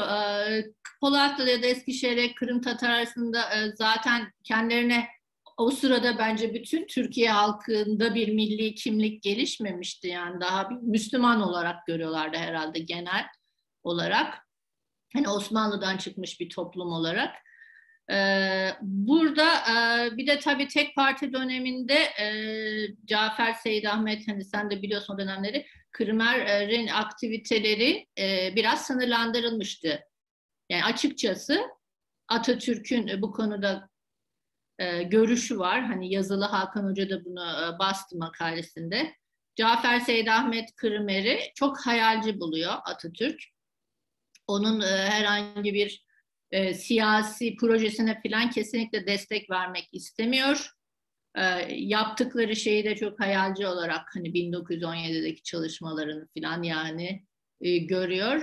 Dolayısıyla kendisi bir nevi hani Türkiye'de sansürlü gibi konferanslar falan yapıyor ama yani Kırım siyasi hareketine zaten izin veriliyor. Sadece Kırım değil, herhangi bir dış Türklerle ilgili siyasi harekete izin verilmiyor. Çünkü hani resmi tarih tezi, Türk tarih teziyle birlikte artık Anadolu sınırları, misak milli sınırlarında bir Türk milliyetçiliğinde karar kılınıyor. Daha böyle herhalde Ziya Gökalp çizgisinde. Yani bu süreçte Zeki Velidi Togan ve bütün dış Türklerin önemli isimleri zaten Türkiye'yi terk ediyorlar. Kimisi mesela Zeki Velidi Togan Türk Tarih Kongresi'nden kovuluyor neredeyse.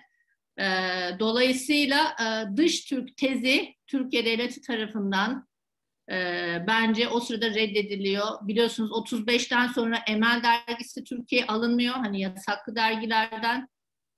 Böyle olunca yani Cafer Seyit Ahmet'in Polatlı'ya gidip Kırım Tatarlarıyla ilgili konferans vermesi falan düşünülebilecek bir şey değil. Zaten sivil toplum yok o dönemde. Türk ocakları kapatılıyor biliyorsunuz.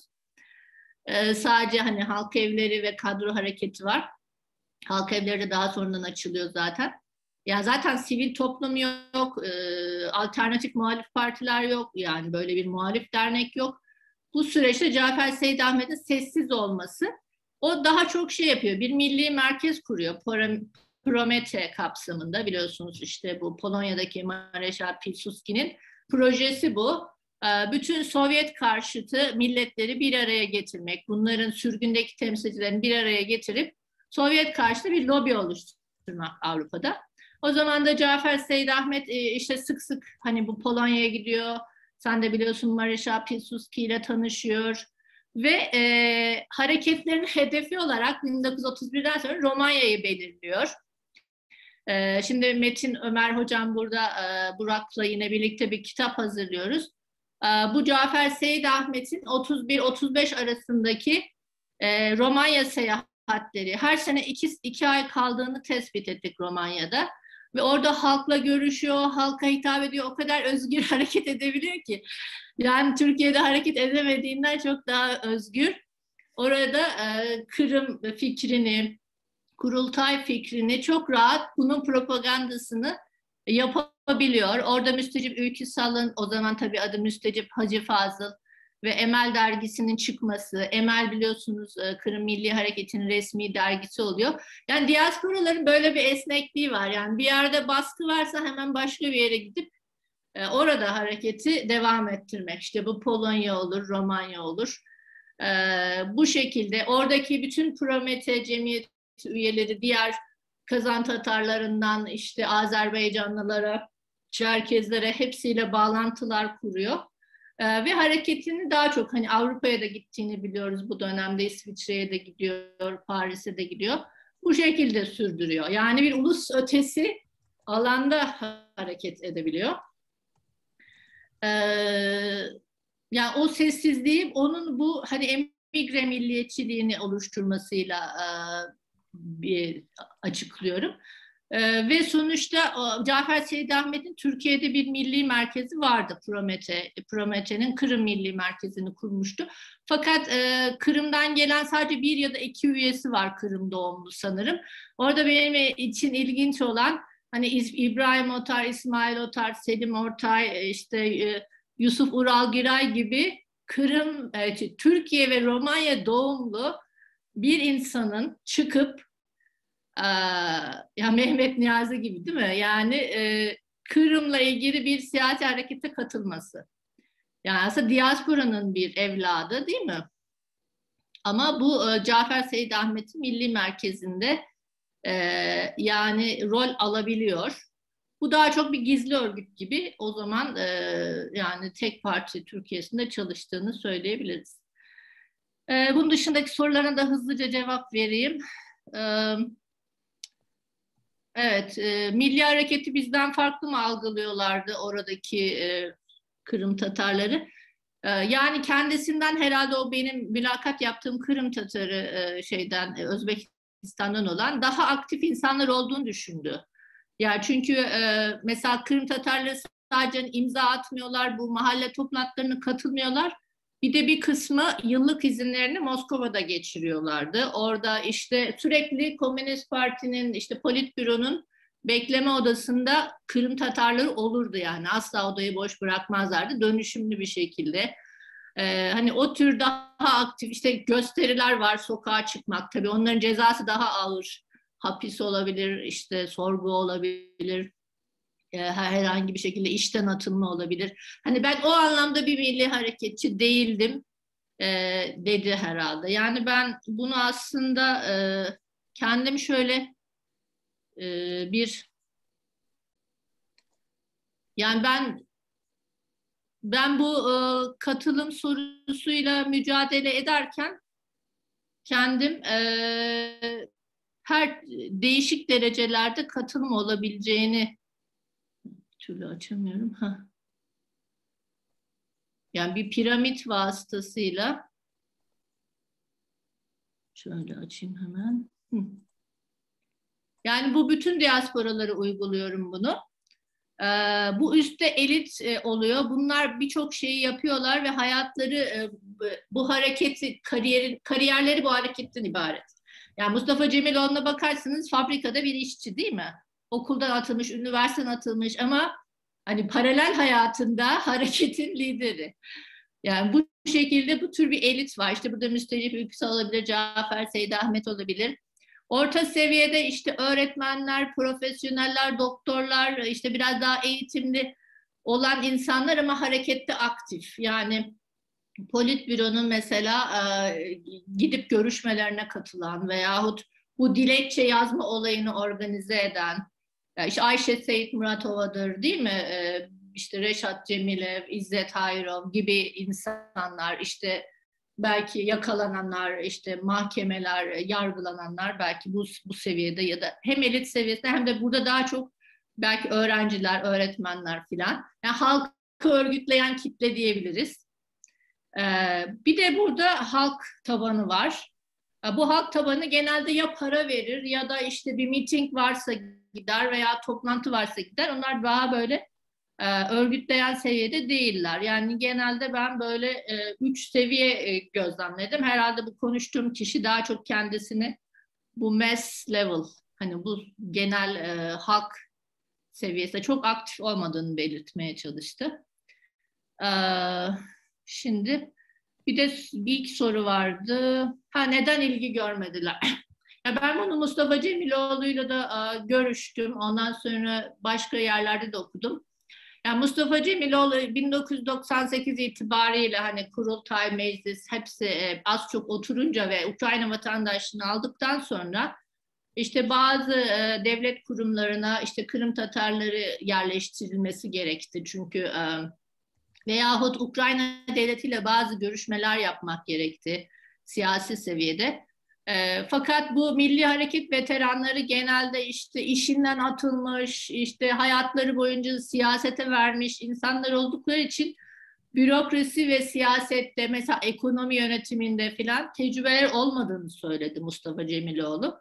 Ve bu sebepten dolayı hatta birçok Sovyetlerle işbirliği yapmış Kırım Tatarıyla çalışmak zorunda kaldı. Neden? Çünkü adam bir Sovyet bürokrasisinde belli bir yere gelmiş, belli bir tecrübesi var. Biri işte bir fabrikada mühendis müdür falan. Böyle de bir şey oldu. Tabii bunlarla çalışınca, Sovyet işbirlikçileriyle çalışmak zorunda kalınca bu sefer Milli Hareket veteranları Mustafa Cemiloğlu'na muhalif oldular.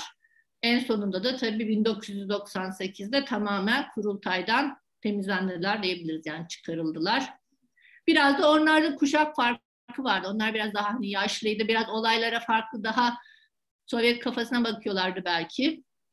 Yani Mustafa Cemiloğlu her zamanki gibi yani bence daha iyi bir şekilde olayı yönetti. Biraz daha hani gençleri kattı ve biraz şey yaptı yani yani biraz Kırım Tatar hareketini zamana uydurması gerekiyordu. Biraz devrim evlatlarını yedi gibi bir şey oldu diyebiliriz orada. Mahmut Bey, sanırım sizin bir sorunuz vardı. Evet, bir hem katkı hem soru şeklinde. Tabii hem Filiz Hocam'ın hem Burak'ın vermiş olduğu örneklerden hareketle gitmek lazım belki bu konuya başlarken. İşte birisi demiş ki ben Milli Hareket'e fazla katılmadım, Milli Hareketçi değilim ama şunları yaptım. İşte Burak'ın örneğinde diyor ki işte bir süre sonra biz hayat gailesine daldık Kırım'a döndükten sonra ve Milli Hareket ya da Milli Hareket'in siyasi kadrolarında yer almamaya başladık ve neticede Mustafa ve çevresindeki arkadaşları bunu götürdü. Aslında tabii işe birkaç noktadan bakmak lazım. Birincisi bizim hem diasporada hem de Kırım'da yahut da sürgün yerlerinde Milli Hareket'in halk kitlelerini yahut da tabanı harekete geçirme noktasında belli bir takım söylemleri ve nutukları oldu. Her sosyal grubu harekete geçirebilmek için onlara hedefler vermeniz gerekiyor.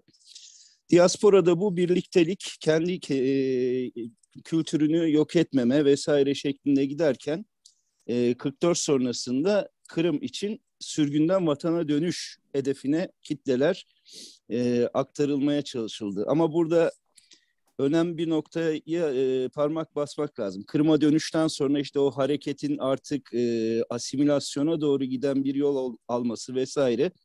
Bunlar da artık o sloganların 90'lı yıllardan itibaren halk kitleleri üzerinde etkisinin kalmadığını da gösteriyor. Fakat burada şunu atlamamamız gerekiyor.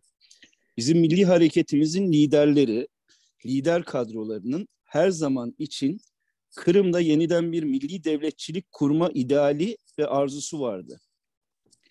Bunu ne kadar çok dile getirebildikleri tartışmalı ve nasıl diyeyim, her zaman kulağa gelen bir ifadede değildi. Bu malum konjonktürel ve siyasi gerçekliklerden dolayı. Fakat şuna dikkat etmenizi isterim. Kırım Tatarları bu çerçevede, bu tarihsel süreç boyunca, yani Kırım Hanlığı'nın kendi bağımsız devletlerinin yıkıldığından bu yana gelişen tarihsel olaylar boyunca fırsat bulduğu her anda milli devletçilik fikrini bazen daha yüksek sesli, bazen hayata somut olarak geçirecek şekilde ortaya koydu. Birisi 1917'deki devlet. İkincisi 1991'de Kırım'a dönüş sonrasında 26 Haziran 91'de 2. Kırım Tatar Milli Kurultayı'nın toplanması oldu. Burada çok dikkat edilmesi gereken bir nüans var. Hocalarım özellikle buna dikkat ederse çok sevinirim. 1. Kırım Tatar Milli Kurultayı 1917 idi. 2. Kırım Tatar Milli Kurultayı 1991'de yapıldı ve her ikisi de, birincisi kurucu meclisti, kurucu parlamentoydu. İkincisi de kendisini o kurucu parlamentonun devamı olarak göstermek gayesini taşıyordu ve o kurultayda dahi milli devletçiliğin ilkeleri ortaya konuldu. Tabii bunlar hep satır aralarında konulan idealler olduğu için 90'lı yıllarda işte Kırım'a dönüş devam ettikçe, kitleler Kırım'a döndükçe bu milli devletçilik ilkesinden 90 öncesinde Sovyetler zamanında ciddi anlamda milli harekete katkısı bulunan kesimlerin bir kısmı bu milli devletçilik fikrini çok fazla özümseyemedi veyahut da kendilerini de özneleştiremediler. İşte Mustafa Cemiloğlu'nun az önce hani devrim kendi evlatlarını yedi dedi Filiz Hoca, ona çok fazla katlanmıyorum. Devrimin bazı evlatları tatile çıktılar bana göre. Bu milli devletçilik ilkesi doğrultusunda Mustafa Abdülcemil Kırımoğlu ve çevresindeki ekibin, ki çok güzel tespitleri var, Sovyetler zamanında devlet tecrübesi olan insanları Mustafa Bey'in yanına alması aslında bu milli devletçiliğin ufak ufak yolunda yürünmesi anlamına geliyor. Ve dikkat edin, 2014'teki işgalden sonra da Kırım Tatarlarının hem Dünya Kırım Tatar Kongresi'nin netice beyannamesinde hem de Ukrayna'da faaliyet göstermeye başladıktan sonra kendi gündemlerine ilk aldıkları hedef ve dünyaya ilan ettikleri ilk şey milli bölgesel otonomik devletlerinin kurulması talebi oldu. Şimdi burada şunu söylemekte fayda var. Milli bölgesel devletçilik ilkesi, talebi veyahut da arzusu bunun geniş halk kitlelerinde karşılık bulması noktasında bugüne kadar her zaman Kırım Tatarlarında bir çekingenlik oldu. Çünkü büyük çoğunluğu diasporada yaşayan bir topluluk, ufak bir %10'luk kesimi belki vatanda yaşayan bir topluluk ve vatanda yaşayanlar da %60, %70'lik başka bir etnik kökenli insanların hegemonyası altında yaşayan bir topluluk. Bu yüzden bence bu sosyolojik araştırmaları yaparken bu milli devletçilik talebi ve arzusunun, gayesinin, emelinin satır aralarında dikkatlice tahlil edilmesi gerektiğini ben düşünüyorum. İlaveten şöyle bir bakış açısı noktasında da bana göre bir yanlış var. Özellikle 90 sonrası Kırım Tatar Milli Kurultayı ve meclisin yapısını non-governmental organization, sivil toplum kuruluşu ya da hükümet dışı organizasyon olarak doğrudan belirlemek çok bana göre doğru değil. Bana göre Kırım Tatar Milli Kurultayı daimi olarak toplanamayan bir parlamento. Çünkü seçimleri, yapılışı, işleyiş tarzı açısından da öyle bir parlamento. Yani bakın, bir devletin temel ayaklarından bahsediyorum. Meclis de bu parlamentonun işlerini daimi olarak sürdüren, parlamentonun kendi içinden seçtiği bir grup çalışma organı şeklinde düşünüyorum ben, hukuki anlamda baktığımda. Tabii soru olarak şunu söylemek istiyorum. Yani bu çalışmalarınız esnasında hocam, özellikle Kırım Tatar elitinin ya da lider kadrolarının satır aralarında, kulak arkasında, odalarda veyahut da işte bir takım beyannamelerinde tek bir cümleyle bahsettikleri bu devletçilik fikri üzerine herhangi bir tabana dönük sorunuz, sorgulamanız oldu mu? Yahut da Kırım Tatar kitleleri içinde diasporada ve Kırım'da bu fikre dönük arzularını ileten oldu mu size? Teşekkür ediyorum. Evet, ben de çok teşekkür ederim. Namık abi diyeceğim artık.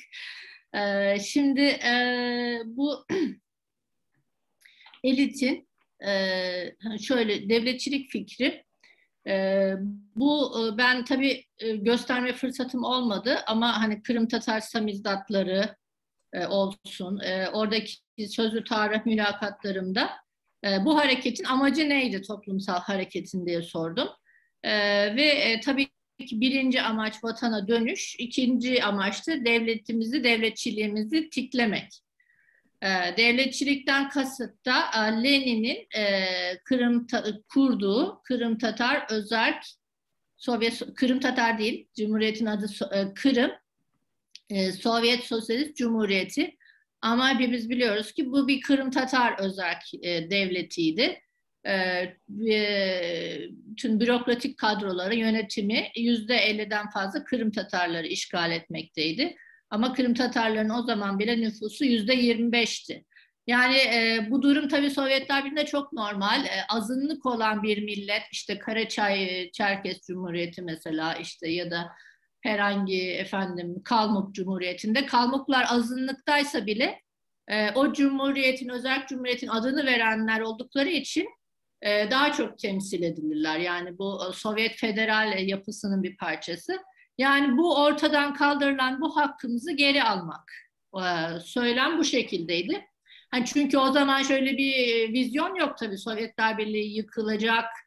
Tabii ki öyle bir durum olsa yani onu söylemek çünkü çok saçma olur. O yüzden sadece şey diyorlar, hani Sovyetler Birliği içinde bu eskiden sahip olduğumuz devletimizin, devletçilik dedikleri bu özel devletin kurulması. Burada elit kadrosunda bir şey oluyor, tartışma oluyor. Timur Dağcı başkalarından etkilenerek, yani bunu ayrıntılarını yazdım, şimdi tam aklıma gelmedi ama Komünist Parti'ye bir mektup ya da bir başvuruda bulunuyor. Biz ilk başta esas amacımız dönmek. Şu anda devletimizi istemiyoruz. Hani şöyle bir tartışma oluyor. İlk başta devletimizi istemezsek, ilk başta dönüşe hani stratejik bir karar, ağırlık verirsek daha iyi olur. Hani o zaman belki daha çok kabul edilmesi uygun bir teklifle gitmiş oluruz diye lider kadrolar arasında bir şey oluyor, tartışma. Fakat bunu o zamanlar tabii 1950'lerin sonu 60'ların başında Cebbar Akimov en etkili insan Milli Hareket'te. O şey diyor, hayır diyor, bunu kesinlikle kabul edemeyiz. Kim dedi sana biz devlet istemiyoruz? Devletimizi de istiyoruz. Hem dönmek hem devletimizi.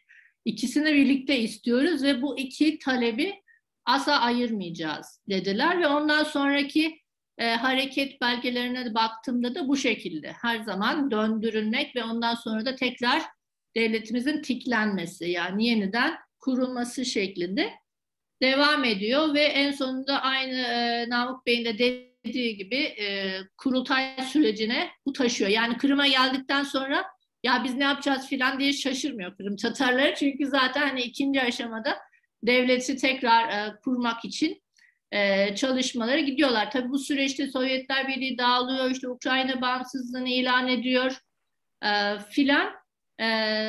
Onlar bu ikinci kurultayın devamı olarak bu sefer hani Kırım Tatar, işte o zamanki ahali cumhuriyetini yeniden Kırım Tatar Cumhuriyeti olarak ilan ediyorlar ve Kırım'da hiçbir zaman Rusların herhangi bir bağımsızlık, ayrılıkçılık hareketi olmayan Ruslar bunu gördükleri an Kırım'ın işte Ukrayna'dan ayrılması filan gibi işte referandumlar düzenlemek hareketlere girişmeye başlıyor. Yani Kırım'daki herhangi bir Rus ayrılıkçı hareketin tek amacı aslında Kırım Tatarları onları ateşledi diyebiliriz, fitilledi. Yani çünkü herhangi bir öyle bir Ukrayna'dan da hani belki Kırım Tatarları dönüp bunu yapmasalardı Ukrayna içinde de hayatlarına devam ettireceklerdi. Ama oradaki Rusları özellikle çünkü oradaki Ruslar Sovyetlerin böyle yüksek işte ordu kesiminden gelen tam böyle bir Sovyet ve Stalinist ideolojiye sahip Ruslar oldukları için kesinlikle Kırım Tatarlarını hala hainler olarak görüyorlardı. Ve onların herhangi bir hareketine karşı çıkmak için onlar da Kırım'ı işte Kırım'da kendi statülerini, özel statülerini ortaya çıkartmak için hareketlere giriştiler.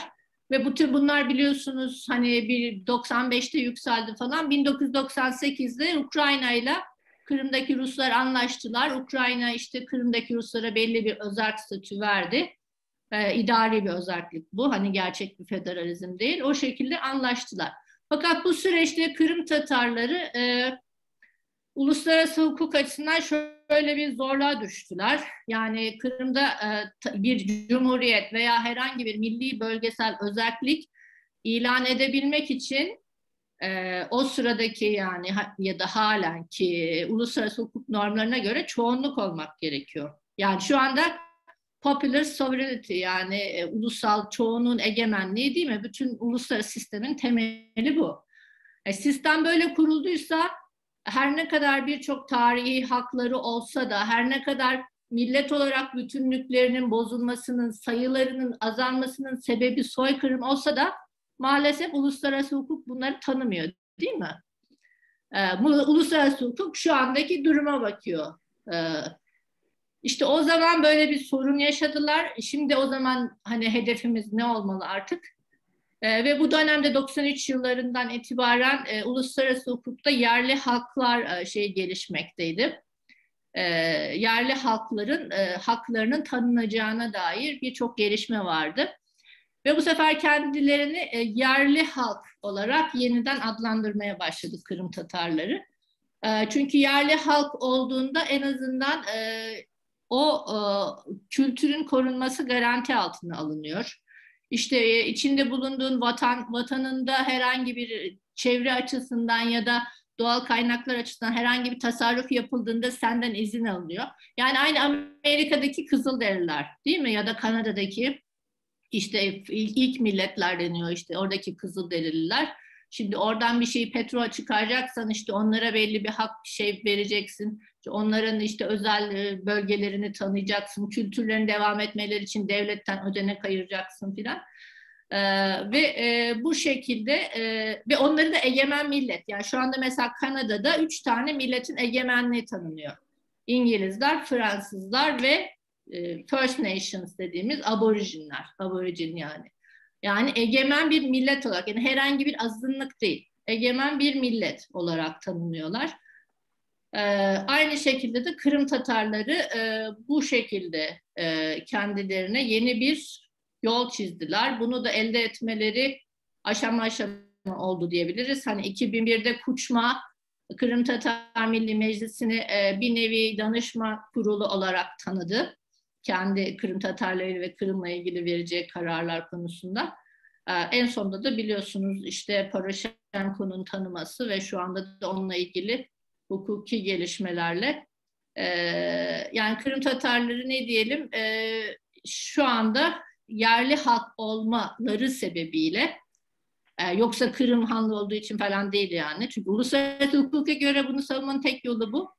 Yerli halk olmaları sebebiyle milli bölgesel özellik haklarını Ukrayna tanıdı. Fakat bunun ayrıntıları yani tam olarak ne olacak?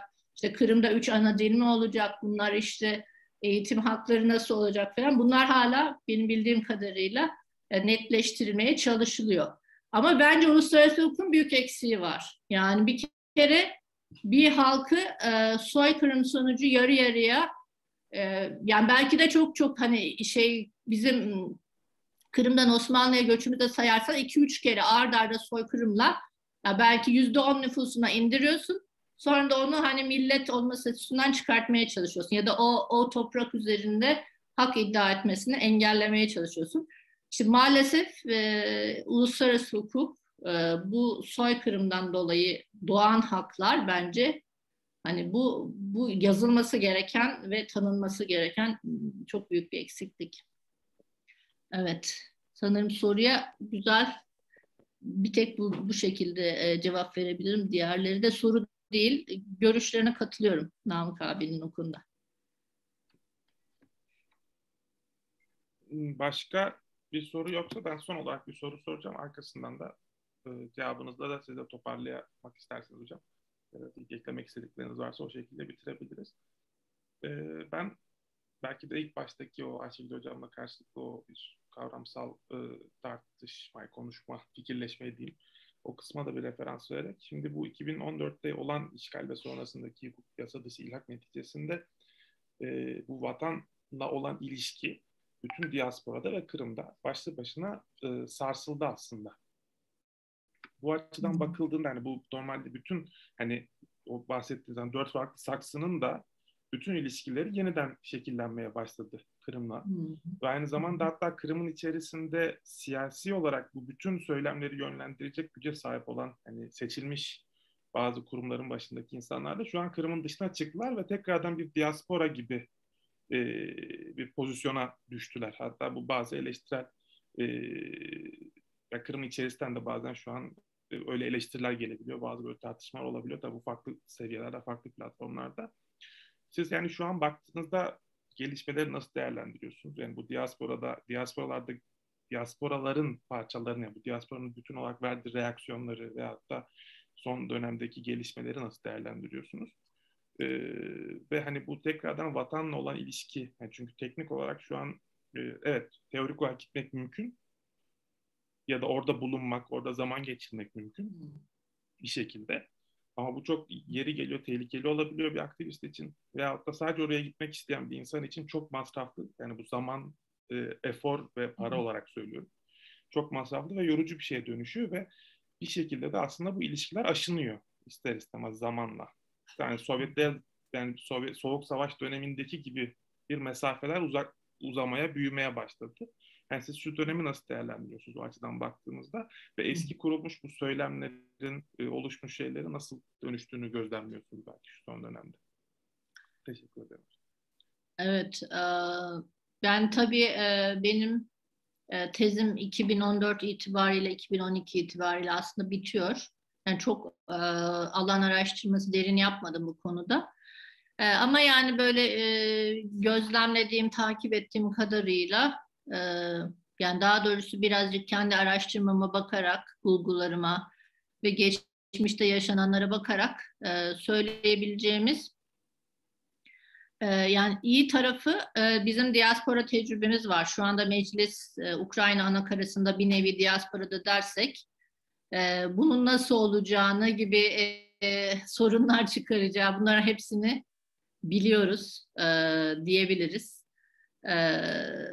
Ve bu diasporaya aslında büyük bir ağırlık kazandırdı ikincisi. Çünkü artık meclis ve Mustafa Cemilev, Rifat Çubarov hepsi diasporadalar. Yani diaspora siyasi bir yönden liderlerle dolu.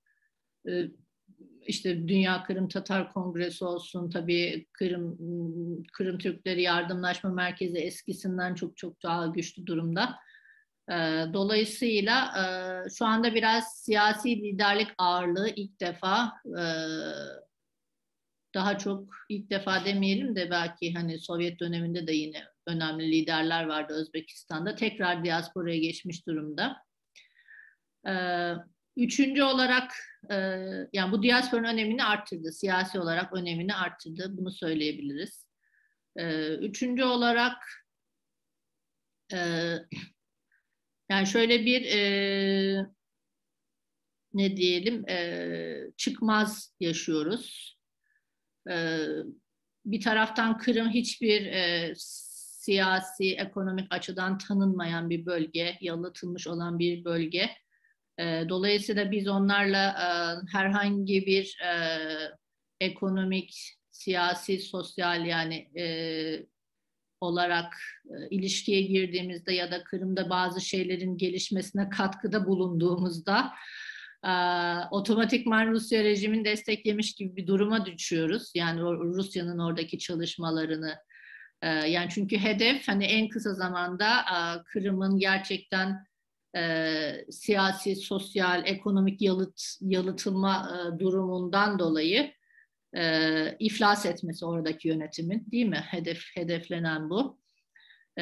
Ve bir an önce tekrar Ukrayna'ya geri dönmesi. Oradaki tabii bizim vatandaşlarımız da bunları anlayışla karşılıyorlar. Fakat bir taraftan da eğer işgal uzun sürerse, Kırım'ın işgali, o zaman aynı Sovyet diasporasındaki olay gibi, yani orada biz bir şey yapalım mı, gazete çıkaralım mı, orada herhangi bir kültürü devam ettirmek için bir şey yapalım mı, yoksa bekleyelim mi, değil mi? Yani burada yaptığımız her şey entegrasyona ve yani bu sırada Kırım Tatarlarını işte oradaki bizim bütün acaba desteğimiz onların Rusya içerisindeki entegrasyonunu mu arttıracak, değil mi? Böyle bir çıkmazdayız. Burada ben şöyle bir çıkış yolu görüyorum. Bizim resmi olmayan bir şekilde, asla Kırım'ı resmi olarak ilhakını tanımayarak, yasa dışı ilhakını, oradaki Kırım Tatarlarıyla olan ilişkimizi azami bir seviyede arttırmak. Kişisel, sosyal, kültürel alanda ve onların orada hem kimliklerine, kültürlerine olan bağlılıklarını devam ettirmek. Çünkü eğer onlar, hani yeni gelen kuşaklardan bahsediyorum, şimdiki belki söz konusu değil de, Ruslaşma eğilimine girilirse veyahut yani çok ileri kuşaklardan bahsetmiyorum. Sadece ortaokulda, lisede şimdi onlar tamamıyla Rus bakış açısından bir tarih okuyorlar, değil mi? O 3-4 sene içinde belki bunun etkileri ortaya çıkacak. Yani bunları geri çevirmek için bizim onları yani tamam, Kırım'ı siyasi olarak yalıtalım ama onları yalıtmamamız gerekiyor. Yani onu nasıl yapacağız? Tabii çok ince bir şey. Ya eski tecrübelerimizden yani Kırım'da bir kültürün sürmesi çok önemli. Artı oradan herhangi bir Kırım Tatarı'nın ayrılmaması çok önemli. O yüzden ben kitabımı zaten orada kalmayı seçen, her şeye rağmen Kırım Tatarlarına adadım. Yani diasporada olan biri olarak bence yani onların yaptığı çok önemli, değerli bir şey. Yani orada kalmayı tercih etmeleri, bütün baskılara, yasaklara rağmen. Yani bizi yeni ne diyeyim, challenge diye bir kelime var. Yeni meydan okumalar bekliyor. O yüzden bizim yeni, daha yaratıcı, her zaman daha yaratıcı fikirler ve hareket yolları bulmamız gerekiyor. Ben geçmişimize bakarak bulacağımızı düşünüyorum. Yani sonuçta nereden bakarsanız bakın, bu bir Cengiz İmparatorluğu'nun 21. yüzyıla taşımışız, yani onun gelen kimliğini, çok eskiden gelen bir etnik devamlılığı sürekli yeni koşullara uydurarak değil mi, bir kültürü yeniden üretiyoruz ve yani bence Rusya'nın tek bir ötekisi var, o Kırım Tatarları diyebilirim. Yani bizim nüfusumuzla falan alakalı değil ama çok böyle yaratıcı çözümler bulunduğunu düşünüyorum. Yani ben bunu kendim için demiyorum tabii ki, ben gözlemlediğim bütün aktivistler, Namık Kemal Bayar dahil, bütün dernek üyeleri, yani diğer diasporalarla karşılaştırdığımda Türkiye'deki veya dünyadaki yeni ve yaratıcı çözümlerle gelineceğini düşünüyorum ben. Ve bunu da atlatacağımızı düşünüyorum. Yani Kırım mutlaka en kısa zamanda milli bölgesel özelliğine kavuşacak. Teşekkür ederim hocam. Yalnız bir Özgür Karahan'ın şeyi var. Onu da bir okursak. Ben kaçırmışım sanırım. Evet, Özgür abi diyeceğim ben de. Dobruca'daki milli hareketin. Ben okuyayım hocam. Dobruca'daki milli hareketin gelişmesinde ve çiftçi ağırlıklı bir toplumun aydınlanmasında Ülkü Sal'ın liderliği kadar Mecidiye Müslüman seminarında yetişen kadrolarında büyük hissesi olduğunu düşünüyorum diye belirtmiş. Evet. Burak da arkasından Kırım Tatarlarının özel bir okulun varlığı elbette önemli bir faktör olmuştur bence de diyerek. Evet. Ona katılıyorum. Zaten onu da önemli, o piramidimde hani orta seviyeyi Mecidiye Müslüman seminerindeki kadrolar oluşturuyor. Ama tabii Müsterip, Ülküsal, ya onlar daha çok hani biraz azınlık mı, kendi şeyimizi koruyalım, kimliğimizi koruyalım, Hristiyanlaşmayalım filan, Hristiyan toplumuna, Müslüman toplumu nasıl uyum sağlayacak onu düşünüyorlardı. Ama Müsterip Ülküsal bütün bunları Kırım'a bağlamasıyla çok çok enteresan ve yaratıcı bir insan, yani onu diyebilirim. Ama tabii ki büyük ona destek verdi. Yani önder niteliği olan birisi. O da tabii hepsi Mehmet Niyazi'nin bu fikri. Keşke şiirlerini okuyabilseydim. Ama bence diasporanın en büyük teorisyeni diyebilirim Mehmet Niyazi. Ve Cengiz Dağcı tabii, ikisi. Onlara selam vererek belki ben bitireyim. Çok teşekkürler hocam. Hem bu iyi dilekleriniz ve belki de bütün bu katılımcılara bir okuma listesi de önermiş oldunuz aslında bunun sonrasında. Umarım bu çalışmalar devam edecek. İleride de siz de farklı etkinliklerle, farklı sunumlarla da devam ederiz. Bütün katılımcılara bu toplantımızın sonunda burada oldukları için ve bizi dinleyip bu dakikaya kadar sabırla dinleyip burada oldukları için teşekkür ederiz. Çalışmalarımız, bu tarz etkinliklerimiz, akademik toplantılarımız devam edecek. Umarım yakın zamanda da şu an planımız aylık olarak devam etmek, ancak gündeme bağlı olarak ilgili konularla alakalı konuşmacılar, iletişimde olduğumuz akademisyenlerin de vakitlerine bağlı olarak bu çalışmalarımıza sizleri görmekten mutluluk duyarız. Tekrardan toplantımızın sonunda sizlere teşekkür ediyorum. İyi akşamlar, sağlıkla kalın.